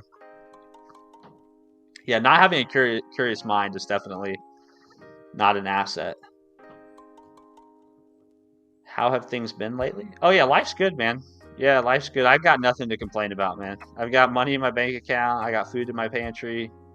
My wife is healthy. My kids are healthy. Life is good. Ask the senior devs. They act like I'm not worth the electricity to charge my laptop. Well, that just means those senior devs are assholes and douchebags, and probably aren't the senior devs you should want to work with for the long term. They sound like grade A assholes. Is what they sound like. Apparently the probability for initial twins is about 1 in 80 and 90, but for next pregnancy the chance is 1 in 28. Oh, interesting. So if you have twins once, you're more likely to have twins the second time. I don't know. I don't know. That just seems crazy. That seems crazy that you would have 2 sets of twins. And also, I feel bad for your wallet. That means you're going to have 2 times in your life, you're going to have to start 2 kids into cars. You're gonna have to start 2 kids into college if they choose to do that. Like you, I feel bad for Uncle Pee Wee. Sorry, I didn't mean you, Energy Star. I meant Uncle Pee Wee. Am I your first Cambodian viewer? I don't know, actually, Reps. I honestly don't know. A large portion of my demographics come from the United States, India. We've looked at this once before. I can't remember exactly where all the viewership comes from. Let me pull up YouTube Studio real quick. The first set is identical as well. We will have to test the second set. Dude, this is wild, man. I'm so happy and so excited for you having some new babies coming into the family. There's nothing better than new babies, man. No bigger blessing in the world, but damn. that's intense. Well, at least this time around you won't have night school, right? Like that's a positive. Let's see, audience. I'm trying to pull up the demographics. Let's see. Top geographies. So it looks like here is what the top geographies. I think this is the last 28 days. So it looks like a lot from the United States, which I think makes sense, right? Because I speak English, so I think that makes sense for the United States, and I'm based in the United States.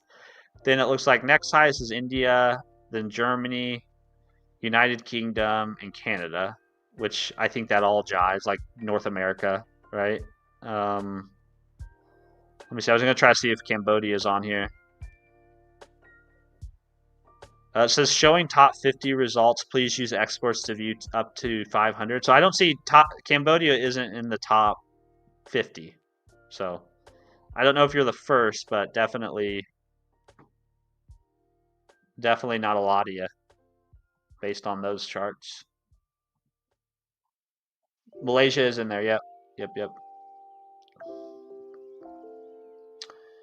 David, technically we win by capita, no? Yes, technically yes. Suas, do you just... sorry. Uncle Pee Wee, I'm second in Kansas in the stream. Nice. Yeah, Kansas, represent. Although I still consider myself a Missourian. My boys consider themselves more Kansans because they've kind of lived now in Kansas more than they lived in Missouri, but I still consider myself a Missourian.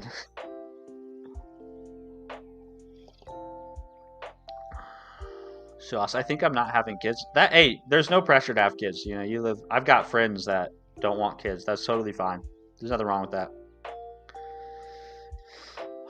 Simba, are you unemployed currently? No, I work, Simba. You can type LinkedIn exclamation point LinkedIn in the chat if you want to creep on my kind of professional history, my corporate professional history. I'm an open book, so you're welcome to go to my LinkedIn and poke around at what I've been getting up to the last decade or so. And you're welcome to send me a connection too. I'm always happy to connect with anybody over there. Energy Star. Apparently it is possible to inherit the ability to make twins for women.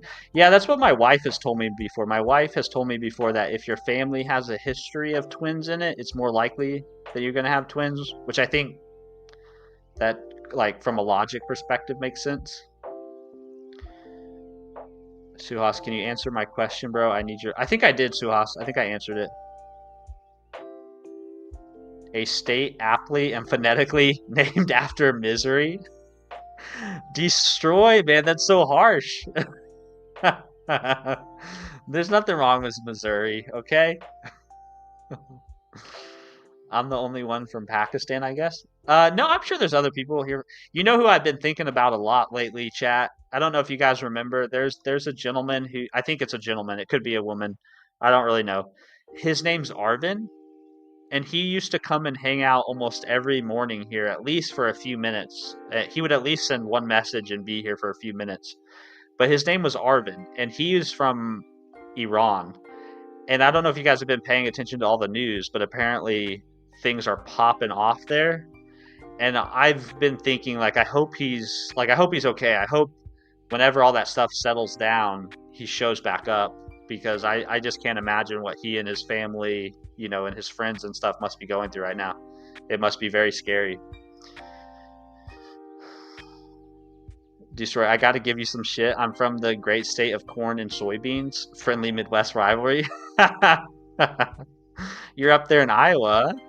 Yeah? Are you talking about Iowa, right? My state is memed to death. Arvin, yeah, he's from Iran, yeah. I feel bad for him, man. I hope he's doing okay.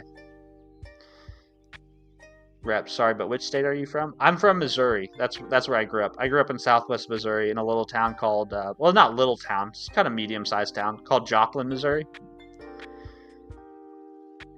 Arworks, yeah, he told me he can't even DM me anymore as their internet is blocked, which is what I figured. What is why he hasn't been on stream is because they shut the internet down there, you know. But I just hope we see him show back up here once everything gets settled down. I hope him and his family are okay. I hope he doesn't have any friends or family that have been caught up with all the protests and the violence and stuff. I guess they don't really know for sure, but I guess people are suspecting that there's probably been some killing of protesters, which is awful. Energy Star. There's always something going on in the Middle East. It's a pretty contentious part of the world, man. Yeah, I mean, which I get it. It has been for a very long time. It's just, I just know that in any place in the world, there's a large group of people who are just trying to live their life. Like, they're just trying to have a job, raise a family, figure out what they're going to make for dinner that evening. And then they're trying to do all that while navigating all this, like, political turmoil and bullshit. It must just be, I can't imagine raising my family in that type of situation.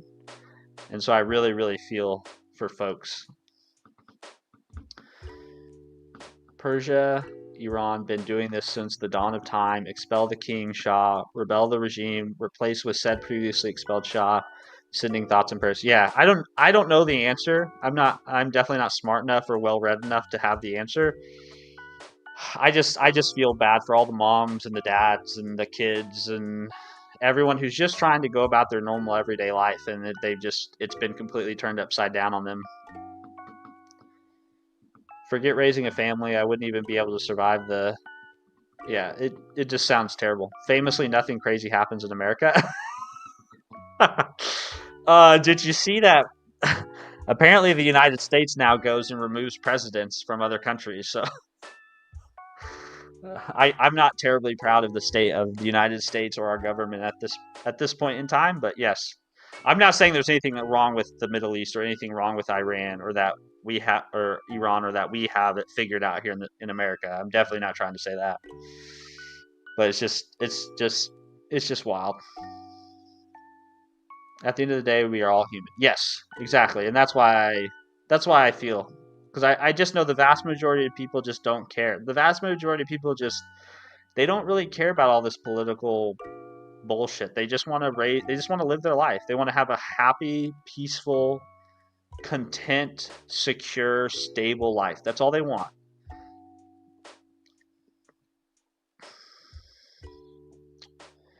Middle Easterners are really good people. I know a couple of them. They are the most realist and honest. I think that's pretty pervasive in most cultures. I think the majority of most cultures are just people who are trying to get by. Like, they're just trying to do their thing, you know?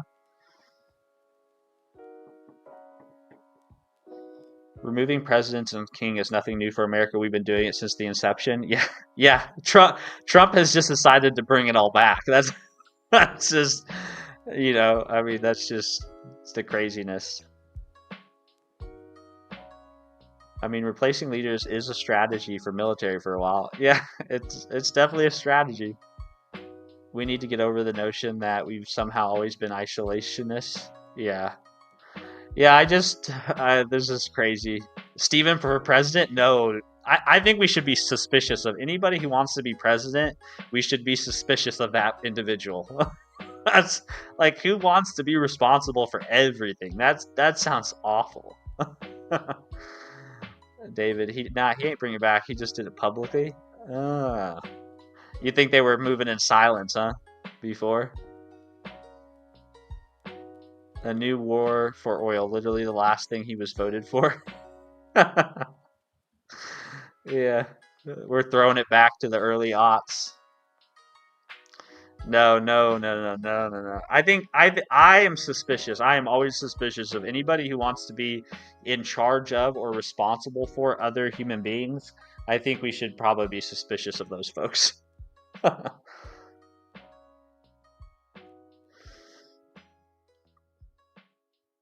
I'll vote for you, and can you bring me to America too?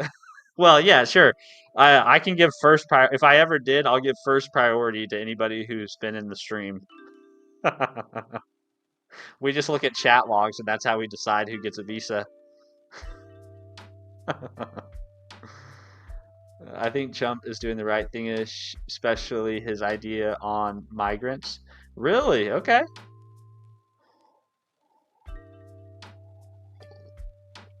I don't know. I don't know as I necessarily agree. I don't. I'm not a big. I didn't vote for Trump myself, and I'm definitely not trying to alienate anyone here or start any issues by discussing politics. But um, I'm not a big. I'm not a big Trump supporter. But I don't. I'm not going to say that I think you're wrong for being a Trump supporter. So everyone's. I mean, I think that's the healthy discourse in the United States we need to get back to. We need to be able to be friends with people who have different opinions than us. All hail Steven. No, no way, man. No way. Put it back. Put it back.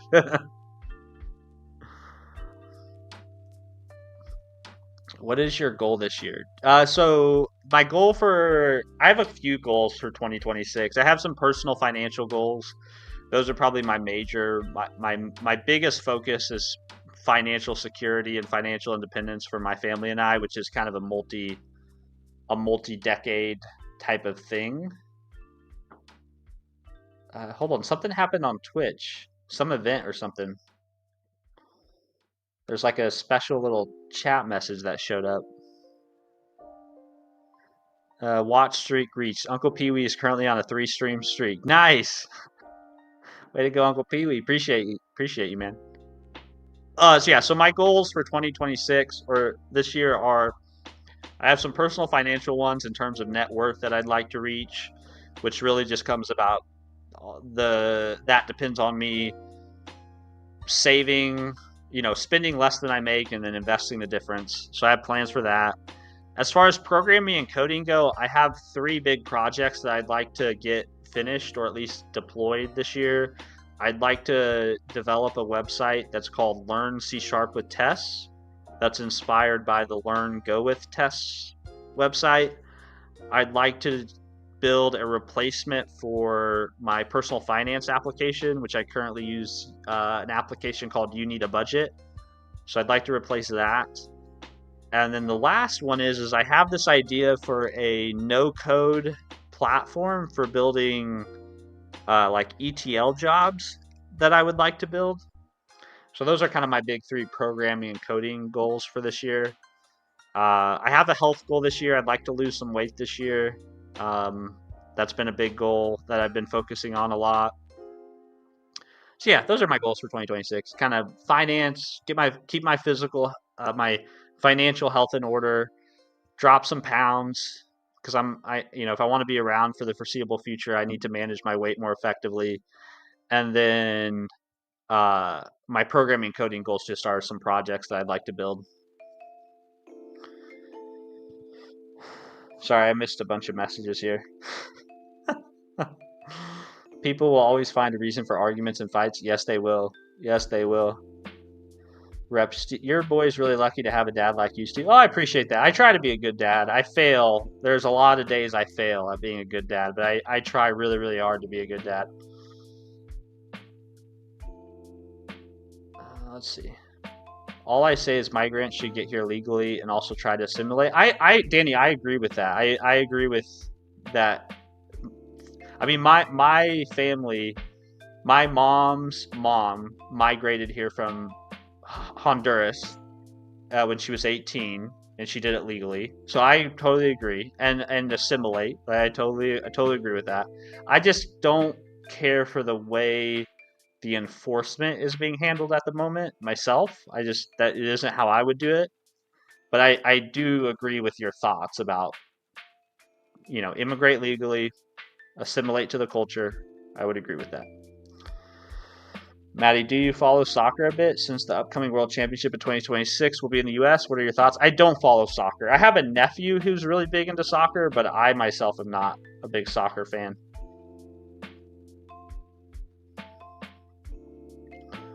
Is it okay if I joke about world domination in your chat? I guess if you want, man. I don't think you want to dominate the world. It's too much responsibility. Danny, did you finish the Buy Me a Coffee site? We did finish the Buy Me a Coffee site. It's actually deployed out there on the web. Yeah, you can. The coolest thing that we did with the Buy Me a Coffee site is we hooked it up to text to speech. So now, Bob has used it a couple times, but if you leave a message here, I think the minimum amount's of $1. But if you make a donation here, whatever you type in the message box will get text to speech read while I'm live, which is pretty cool. That was a lot of fun to set up. But we did finish it. Yeah, it's deployed out there.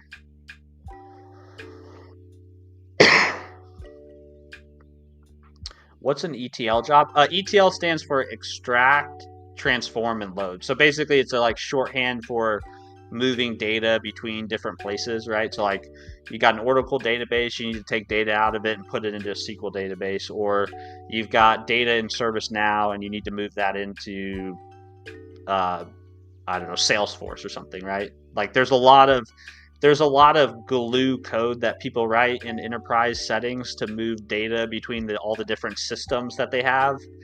And so my thought is, well, can I build some sort of platform that people can use to do kind of like an NAN type of tool, but much simpler, right? Much simpler than NAN. Or that would be my goal, is to try to make it much simpler than NAN. Lot less bells and whistles.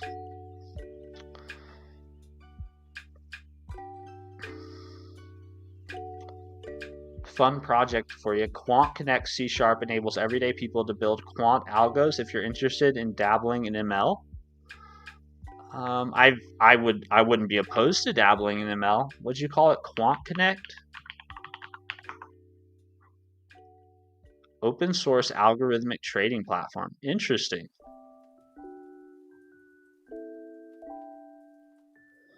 Yeah. Okay. Interesting. I'll have to keep this in the back of the mind. I'm definitely interested in finance. I don't necessarily have a huge interest in algorithmic trading myself, but could be an interesting thing to at least toy with,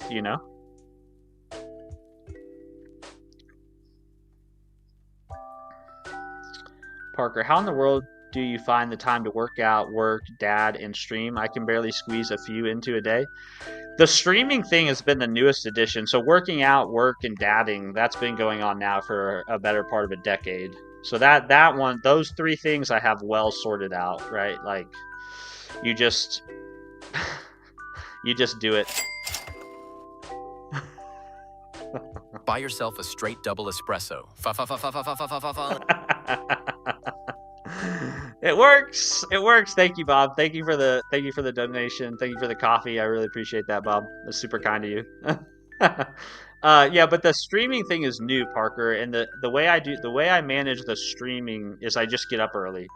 That's why the stream is from 4:15 to 7 in the morning, is because everybody else is asleep. So there's that. That's how I fit it in. Assimilate into a country founded by immigrants. Can we be serious? I guess when I say assimilate, Justin, I don't necessarily mean you need to leave your culture behind, because my grandma was from Honduras. We still she didn't try to hide the fact that she was Honduran or anything like that. But my grandma was also really proud to be an American, and her identity was both as a Honduran citizen and as a United States citizen. So I think by assimilate, I don't necessarily mean I want to, I want immigrants to forget about where they came from, right? I just mean assimilate in terms of become a U.S. citizen, love the U.S. and have goodwill towards the U.S. and Maybe assimilate's not the right word. Maybe just I don't know. Maybe there's a better word I'm trying to explain. Danny, text to speech, very nice. It is very nice. It's my favorite part of streams is text to speech. And Bob sent a text to speech yesterday that was fucking hilarious. It like went on forever and then it paused. I don't know why, but then it paused for like 5 seconds and then it said pee pee poo poo. it was so funny. You had to be there, but it was so funny. Elas, bro, I write bots professionally. Not bots for what? I didn't know you could get a job writing bots. I'd say finding an hour to work out 5 times or at least 3 times a week is great for discipline. Yeah, I would agree with that, Energy Star. I also just think it's good for your health. Like if you want to be around for a long time, you got to find some way to move your body that you enjoy. I think we should give the leadership responsibilities to Maria Machado. I don't know who that is. Does that have something to do with Venezuela? Suhas? Oh, Destroy had the same question about bots. I wonder, does it work when stream is off? It does not. The text-to-speech thing doesn't work. Well, the donation site works, but the text-to-speech thing doesn't work, obviously, because I don't have the streamer bot open. I have a big try catch that wraps the text-to-speech so that when it fails, it doesn't cause the donation thing to break. We should have a week of coding in Adobe Cold Fusion. We could, I mean, if you'd be willing to point me in the right direction to learn Cold Fusion, I'd be happy to try to learn it.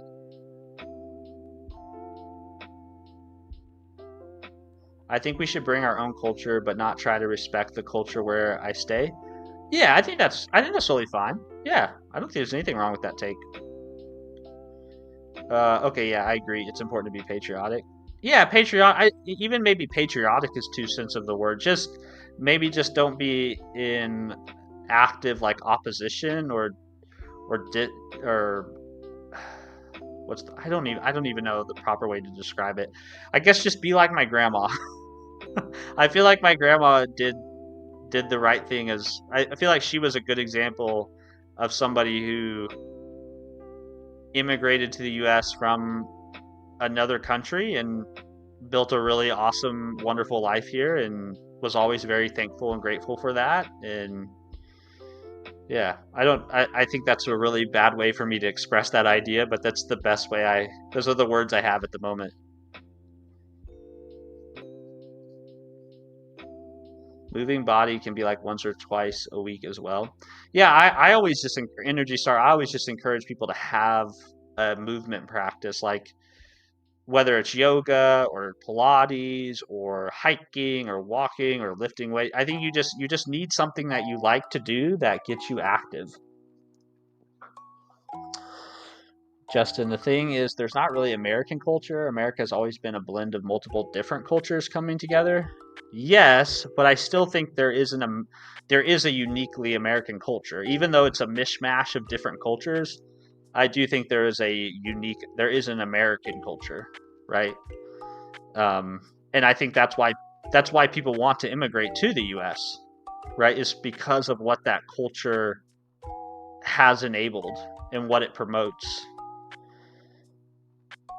Crypto in general, but I can do stocks or FX also. So you're saying you write algorithmic trading bots, Ulas, for a living. That is very cool. I would love to hear more about that.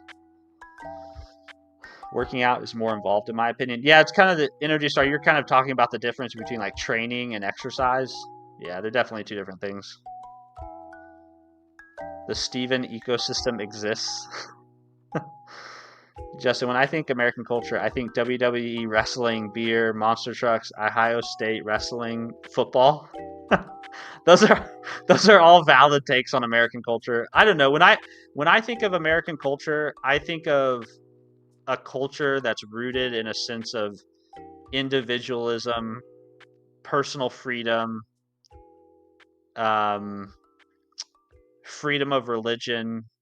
I think of an American culture, yeah, individualism is probably a huge word. Like if you had to make like a mind map of words, I feel like individualism is very, very big in that mind map.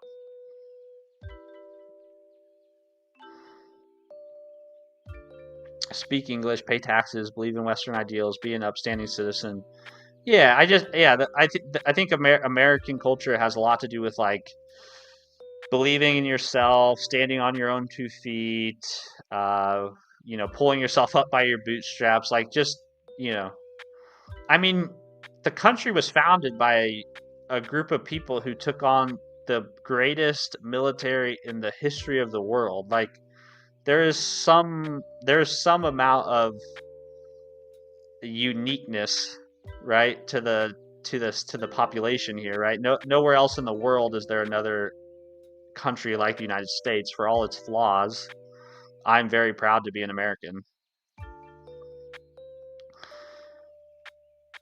You realize people who want to become citizens need to take a citizenship test, right? They do, yes, that is very true. They do. How is your pup doing though? He's good. Yeah, he's good. He's just old and grumpy and does whatever he wants, man. I'm not arguing with that. Touching grass is important. Yes, yeah, I'm with you there, man. I'm with you there. I think I heard. Nah, I get you. I think I heard assimilate. Immediately thought Doctor Who Cybermen assimilate. Not just be a supporter, active member of American society. Yes, yeah. I don't mean like you need to adopt. I don't mean like you need to become like a Texan. You know. Yeah, it's like as someone who has very strong. My family has strong Hispanic background. I don't think you need to. I don't think you need to. Forget your roots or where you came from. If someone greets someone with a gun, that only happens in America. Yeah, gun culture here in the U.S. is definitely a thing. Algo trading, indeed. That's very cool, Ulas. You should make some YouTube content around algo trading. I think a lot of people would enjoy that.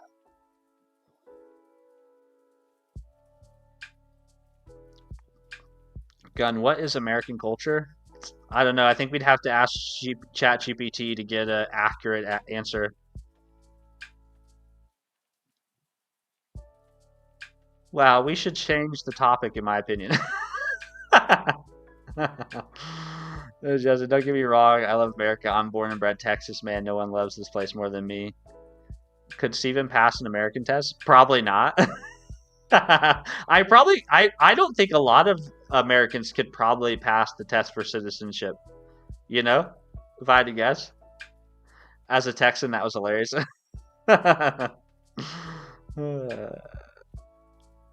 Oz had a globally recognized extremist terror group protest, new hate speech laws, following Bondi. There's a lot that America does right.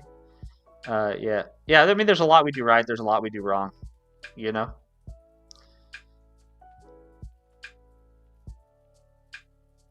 I think you can be very patriotic and also be very critical, right? I think those things can coexist.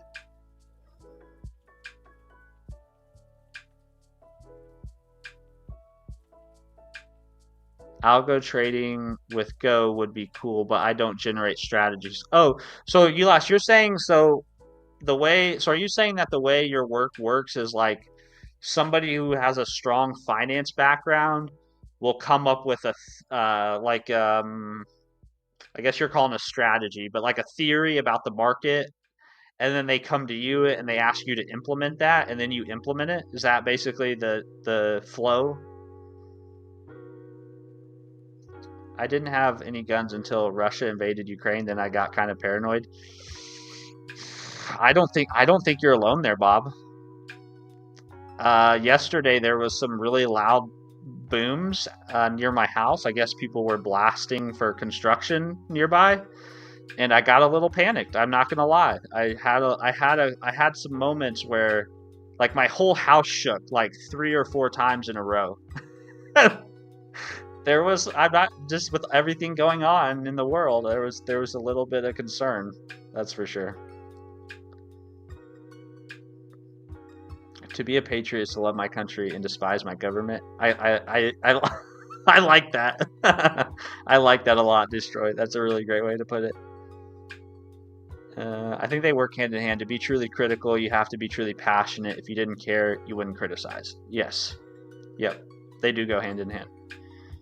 Yes, Steve, exactly my opinion. To be a true patriot, you have to be critical. You would want your country to be the best it can be and hold it to the highest standards. Yeah. I'm glad we're all like-minded in that sense. Elas, exactly. Well, that is so. Elas, do you ever hear it? So, are you allowed to, like, if people give you a strategy and you're doing the code implementation, are you allowed to trade on that strategy yourself, or is that against the? I guess that might be like against the rules or something. But that sounds like you could make some serious money. Because you're basically exposed to people who have like really strong financial expertise, and then you have the technical skills to benefit from it. That seems pretty cool to me.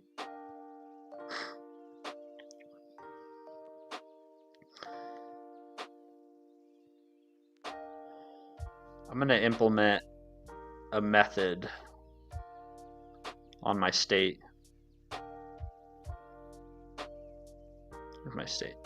All right, so one thing I think we're going to have to do again and again is we're going to have to get the current file. So I'm going to add a method to my state.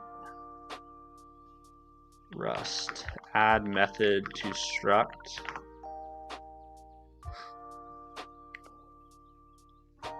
So we say impl state, we're to declare a function, get current file, and this returns a file, and this is going to return file, or sorry, self.files .get self dot current file, like that. I guess I don't need this.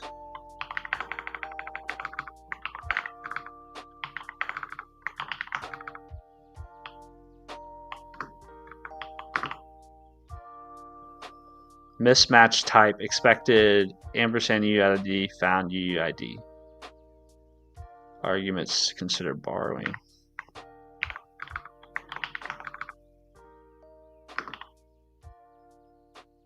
Option. Oh.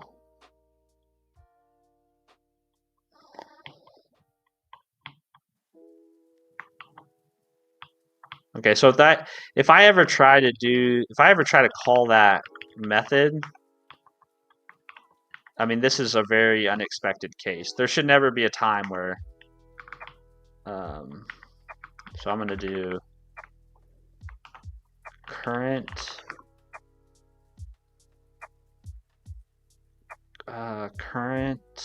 file ID not present in files map.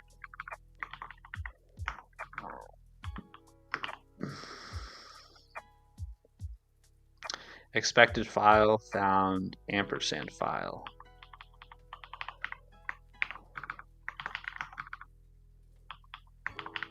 Yep.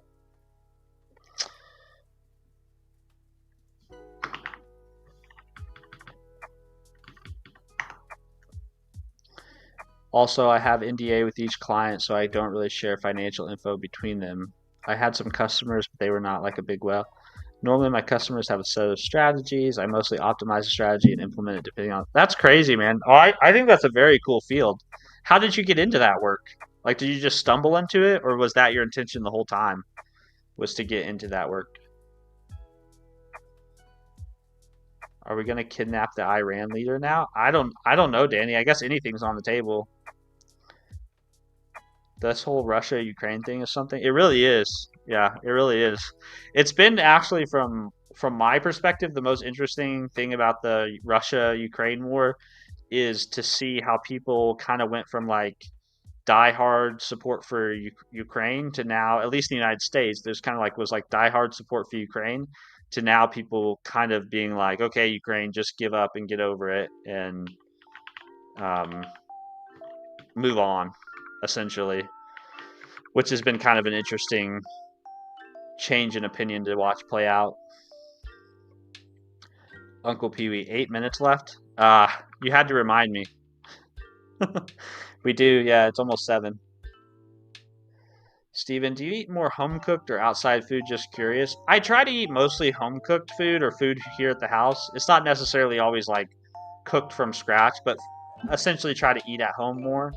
My wife and my kids, they really enjoy eating out, and I don't enjoy eating out really at all. I think it's too expensive, and I would like basically never eat out.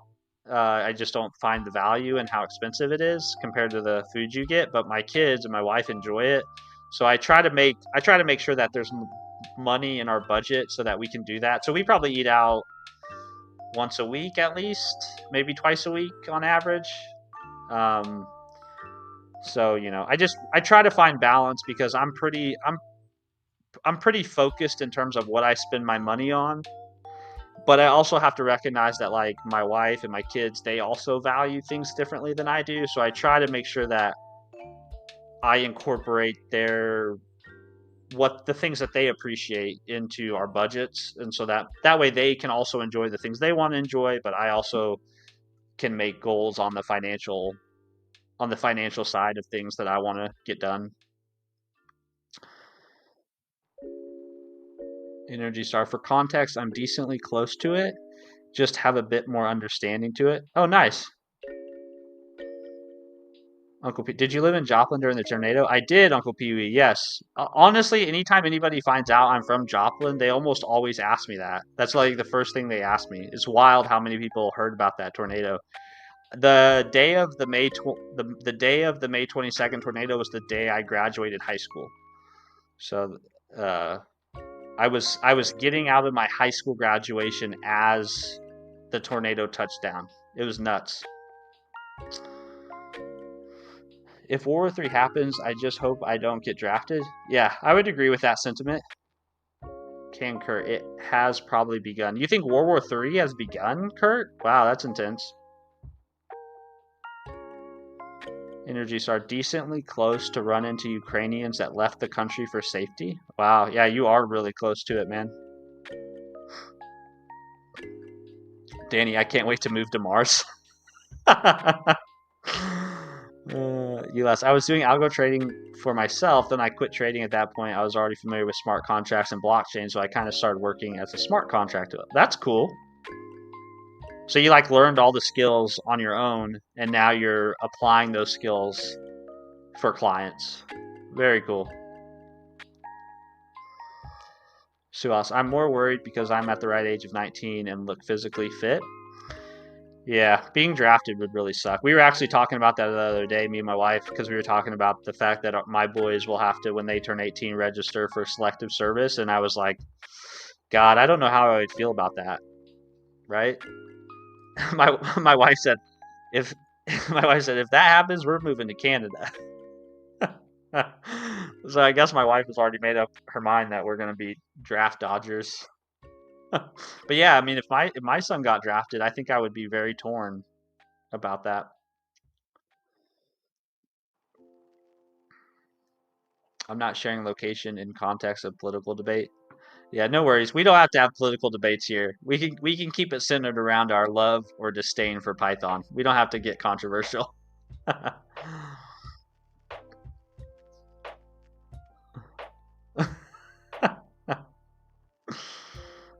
Joplin is decently close to me. Oh, nice. Very cool. Yeah. Yep, that's where I'm from. Jomo. Good old Jomo. Once people understand I know my shit, they contacted me for implementing their ideas. Well, that's nice that you've been able to basically almost like build a business just through, it sounds like just through word of mouth. Our town sent a lot of aid over there. Well, that's awesome. Well, I appreciate it, Uncle Pee Wee. It's very kind of you. I was luckily not, my family, most of my family and myself weren't impacted terribly by the tornado, but I know a lot of people who were. Eric Cartman. Is that Rust? This is Rust. Yeah, we're currently going through a big refactor at the moment, so there's lots of errors, but it is Rust. A Python a day keeps Stephen Freeborn away. It does, man. If you invite me to a Python project, I'm probably going to pretend I don't know how to write Python. If you have a strategy, just shoot it. We make it work. That's very cool.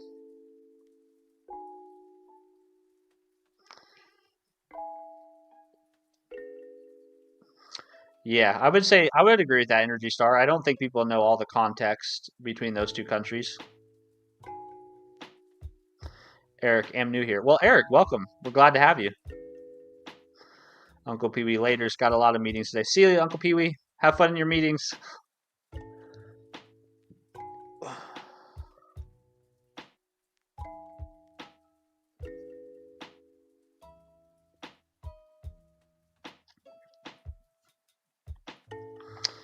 All right, what are we doing here? We're getting the current file.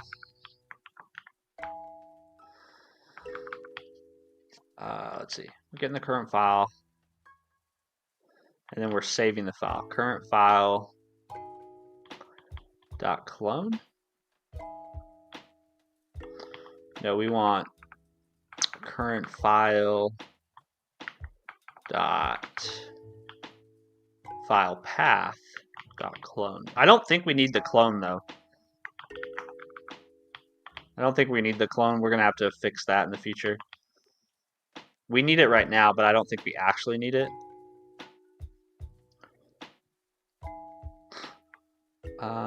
Let's see, save. I don't think we need to do that.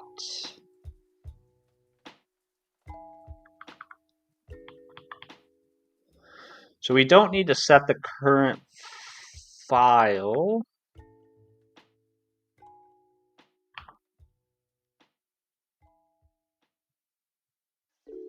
And we don't need to insert it because it's already there. What we do need to do is we need to update the current file dot path.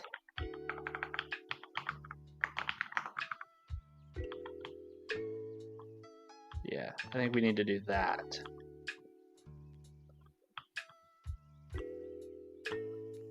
This is where it would be really nice if I had written some tests, but I did not write tests. So now I'm paying the price. Okay, so if we open a file, then we want to add it to our state. So what we should do is we should say state.files.insert, and we want to insert opened file.id and the opened file, and then let opened file equals a new file. And the only thing we need to override in here is we need to set the path to the path. And we need to set the content to this down here.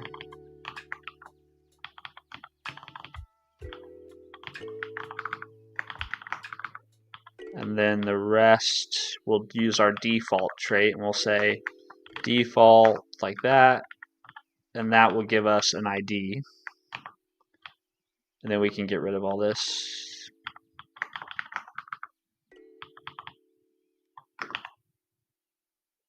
Cannot use a comma after the base struct. The base struct must always be the last field. Okay. This must be file path. Which doesn't really make sense. We should really rename this to just be path. It's already attached to a file. We don't need to be redundant there.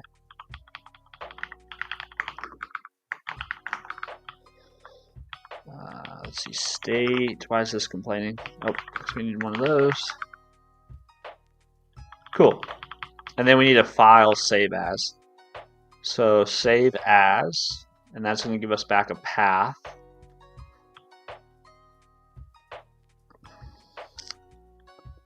So let current file equals state.get current file.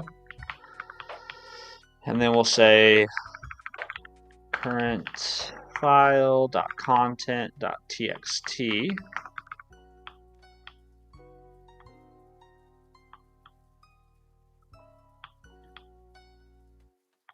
And then we will update current file.path with the path. Like that. Now this is complaining why. Consider specifying this bindings type mutable file.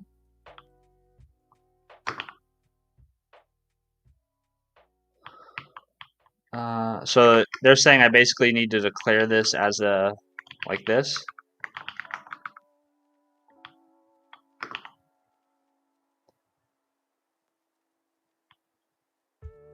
Oh, we have to say, sorry, we have to say let, there we go.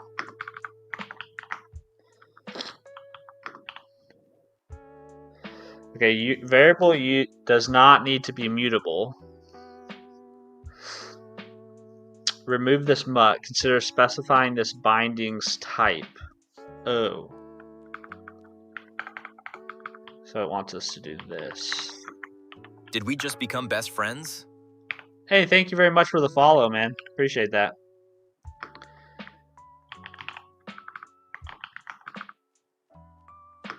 Okay. Mismatch type, which means then down here, I want to return this.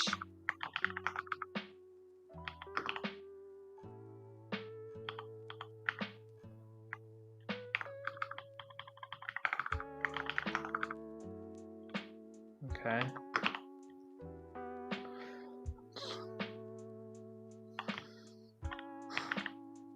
So how do I return expected mutable reference, found reference? So do I just need to put mut in front of this?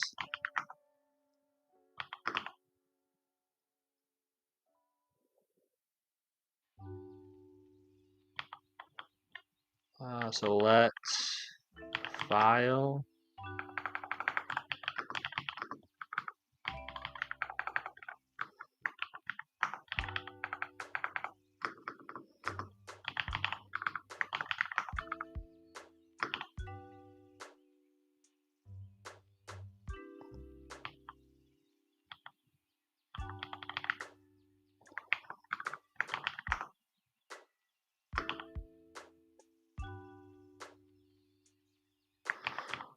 So maybe does my hash map need to declare that as the type up here?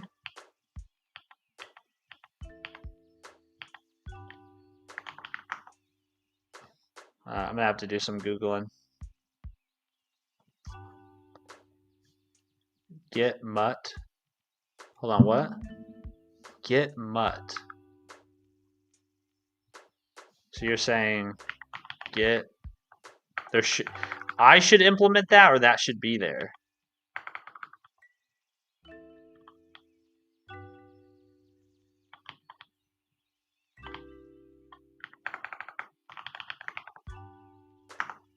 Ah, okay. Bob, you're the man. Cannot borrow self.files as mutable as it is behind an ampersand reference. Self is a reference, so the data it refers to cannot be borrowed as mutable. So does this mean... Okay. Missing lifetime specifier. This function returns a type contains a borrowed value, but there is no value for it to be borrowed from. Consider using the static lifetime, but this is uncommon unless you're returning a borrowed value from a const. Instead, you are more likely to want to change the argument to be borrowed, or alternatively, you might want to return an own value.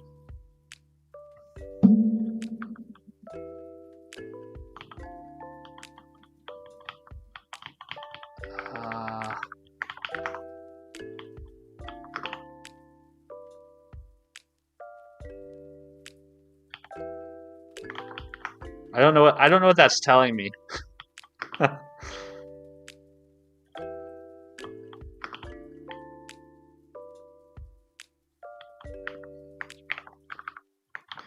You would add apostrophe static in the generic, I think. Do you use Linux? I don't use Linux. I use Linux for hosting and mutt self. So you're saying this? Obviously, you guys have written Rust before. Thank you, guys. Appreciate you.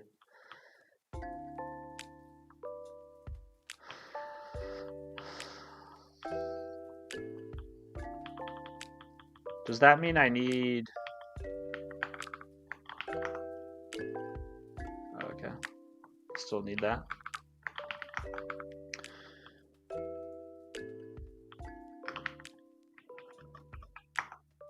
Let's see. Cannot borrow state.content as immutable because it is also borrowed as mutable. Immutable borrow occurs here.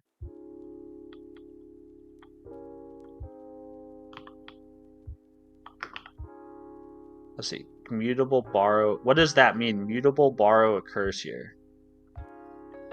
Mutable borrow occurs here.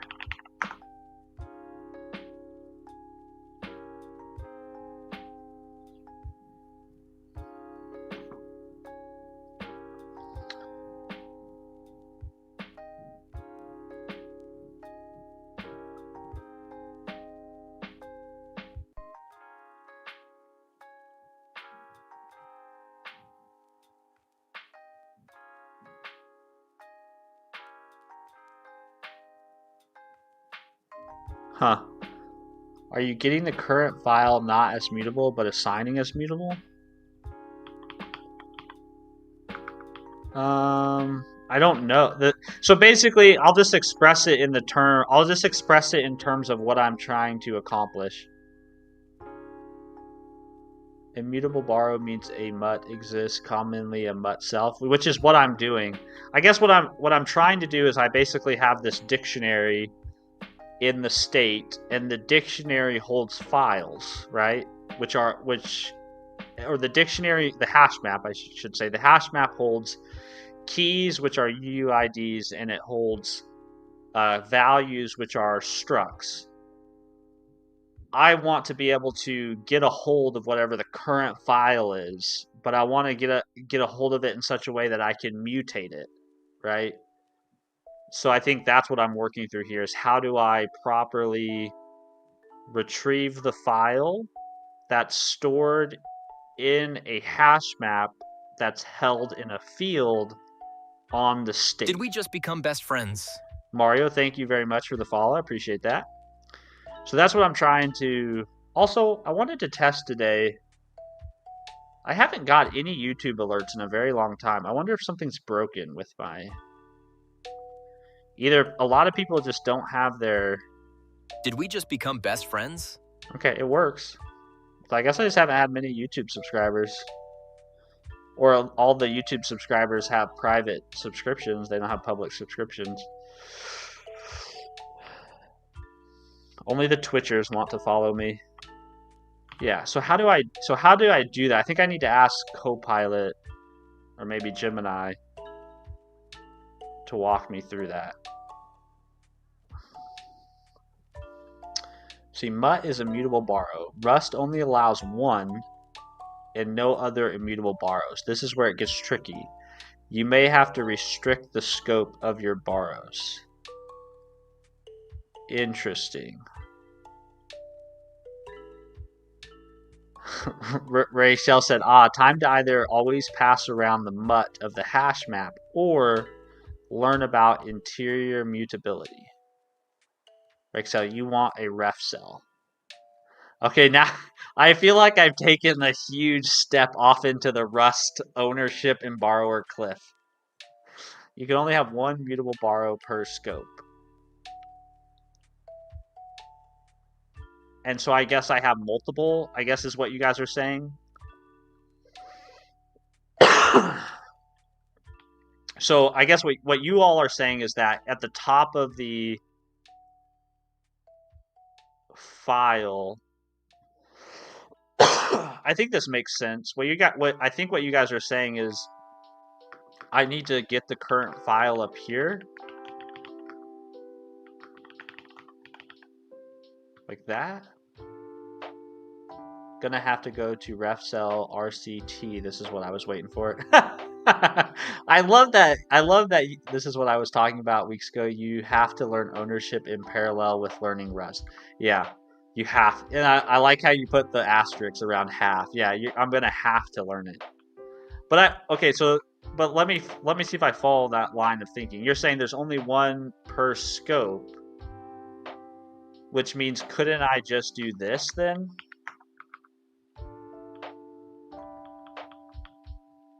I guess not. This is still complaining.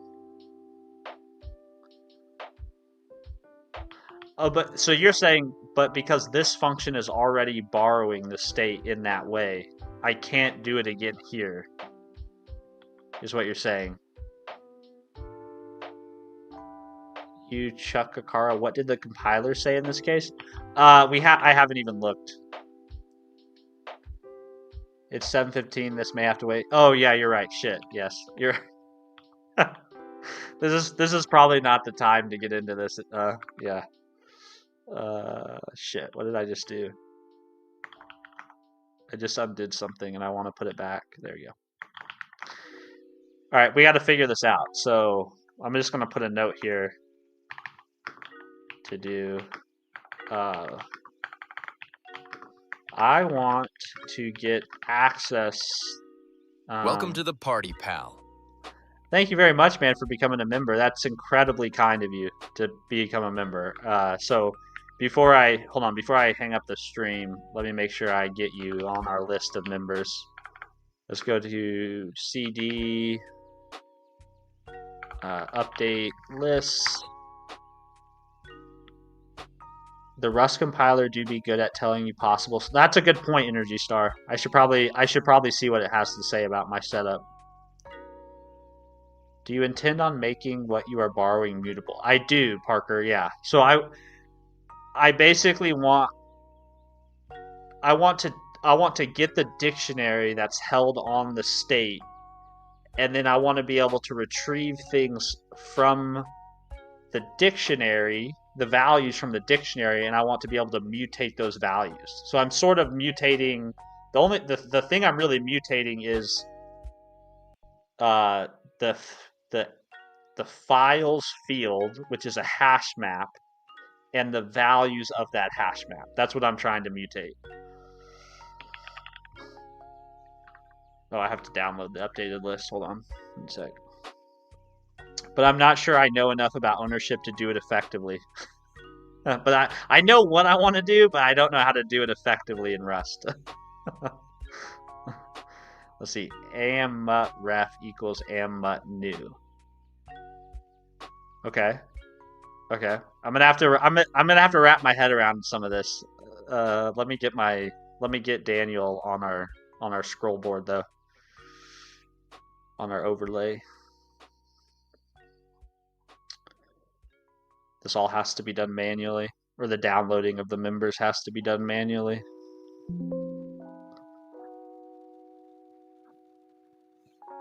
And then we'll do .NET YouTube.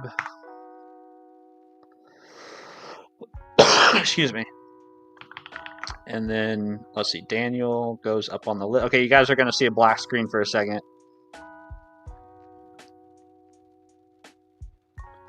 Refresh the list. And you're back. All right, guys. Well, as Bob pointed out, it is 7:15. I need to go deal with my responsibilities. Unfortunately, I have not reached the point where I can be a YouTuber full time. So I must go be a dad and be an employee. I appreciate y'all hanging out with me this morning. It was a really fun stream. We talked a lot, which I really enjoyed. That was just always very fun to chat with y'all. And I appreciate you guys hanging out with me and keeping me company and making the streams interesting. Maddie Navis. All right, have a nice day. You too, Maddie. Let's see. Ray X Rochelle. RefCell does the borrow checker's job at runtime. It's probably what you want here. Okay, I'll do some research today into RefCell. I think that was the same thing Kirk said. So yeah, you have to opt in. Kirk said what was it? RefCell T of type C or something like that. I was trying to find that message really quick. Yeah, I'll do some studying up and see if I can't come back tomorrow with a little bit more awareness about what I need to do. See, Bob, thanks for hanging out, man. Appreciate you. All right, the end of the stream wrap up. If you want to hang out with me or anyone in chat in Discord, so when we're not live, or if you want to hang out with us when we're not live, the best place to do that is in our Discord. It's very easy. Just discord.stephenfreeborn.com. There is a little bit of an application, but it's nothing serious. It's really just there to keep the trolls out. So submit the app, and I'll approve you. And then if you want to come back and hang out on stream, I'm live just about every morning. I try to be live every morning from 7:15. You last Discord banned in Turkey, god damn it. Well, what would you last if you come up with an alternative platform? I'm happy to try to get access somewhere else. I did start a Telegram channel. I don't know if that would be useful for you last. But if you want to come back and hang out on stream, my schedule is 4:15 a.m. to 7 a.m. Central Standard Time almost every morning. You last Telegram. Okay, cool. Yeah, I can hook you up with the Telegram for sure. I'll get that set up. I think I have the channel created, but I don't have any way to share the link. So I'll get that sorted. Eric, I'm here seeking advice. Oh, sorry, Eric. Did you ask some questions and I missed it? If you did, I'm really sorry. There was a lot going on in chat this morning. Yeah, I'm sorry if I missed any of your questions. I'm happy to answer any question you have real quick before I go, if you got it teed up. By the way, I want to put your live stream schedule in my calendar. I think you can on Twitch, but I'm not sure if you can on YouTube. I think Twitch has a way to like export streamer schedules. My schedule is on my Twitch account, so you can see it on my Twitch account. Eric, no, I didn't yet. Okay, well, Eric, I'm getting ready to head out. I gotta be at work here in about 40 minutes or so. So I'm getting ready to head upstairs and see my kids and get ready for work. But if you got a minute, if you got a quick question, I'm happy to answer it, or we can chat tomorrow morning. IRC, fuck the world. Kidding. If you can set up would be great. I've never fucked with IRC. That might be a fun project.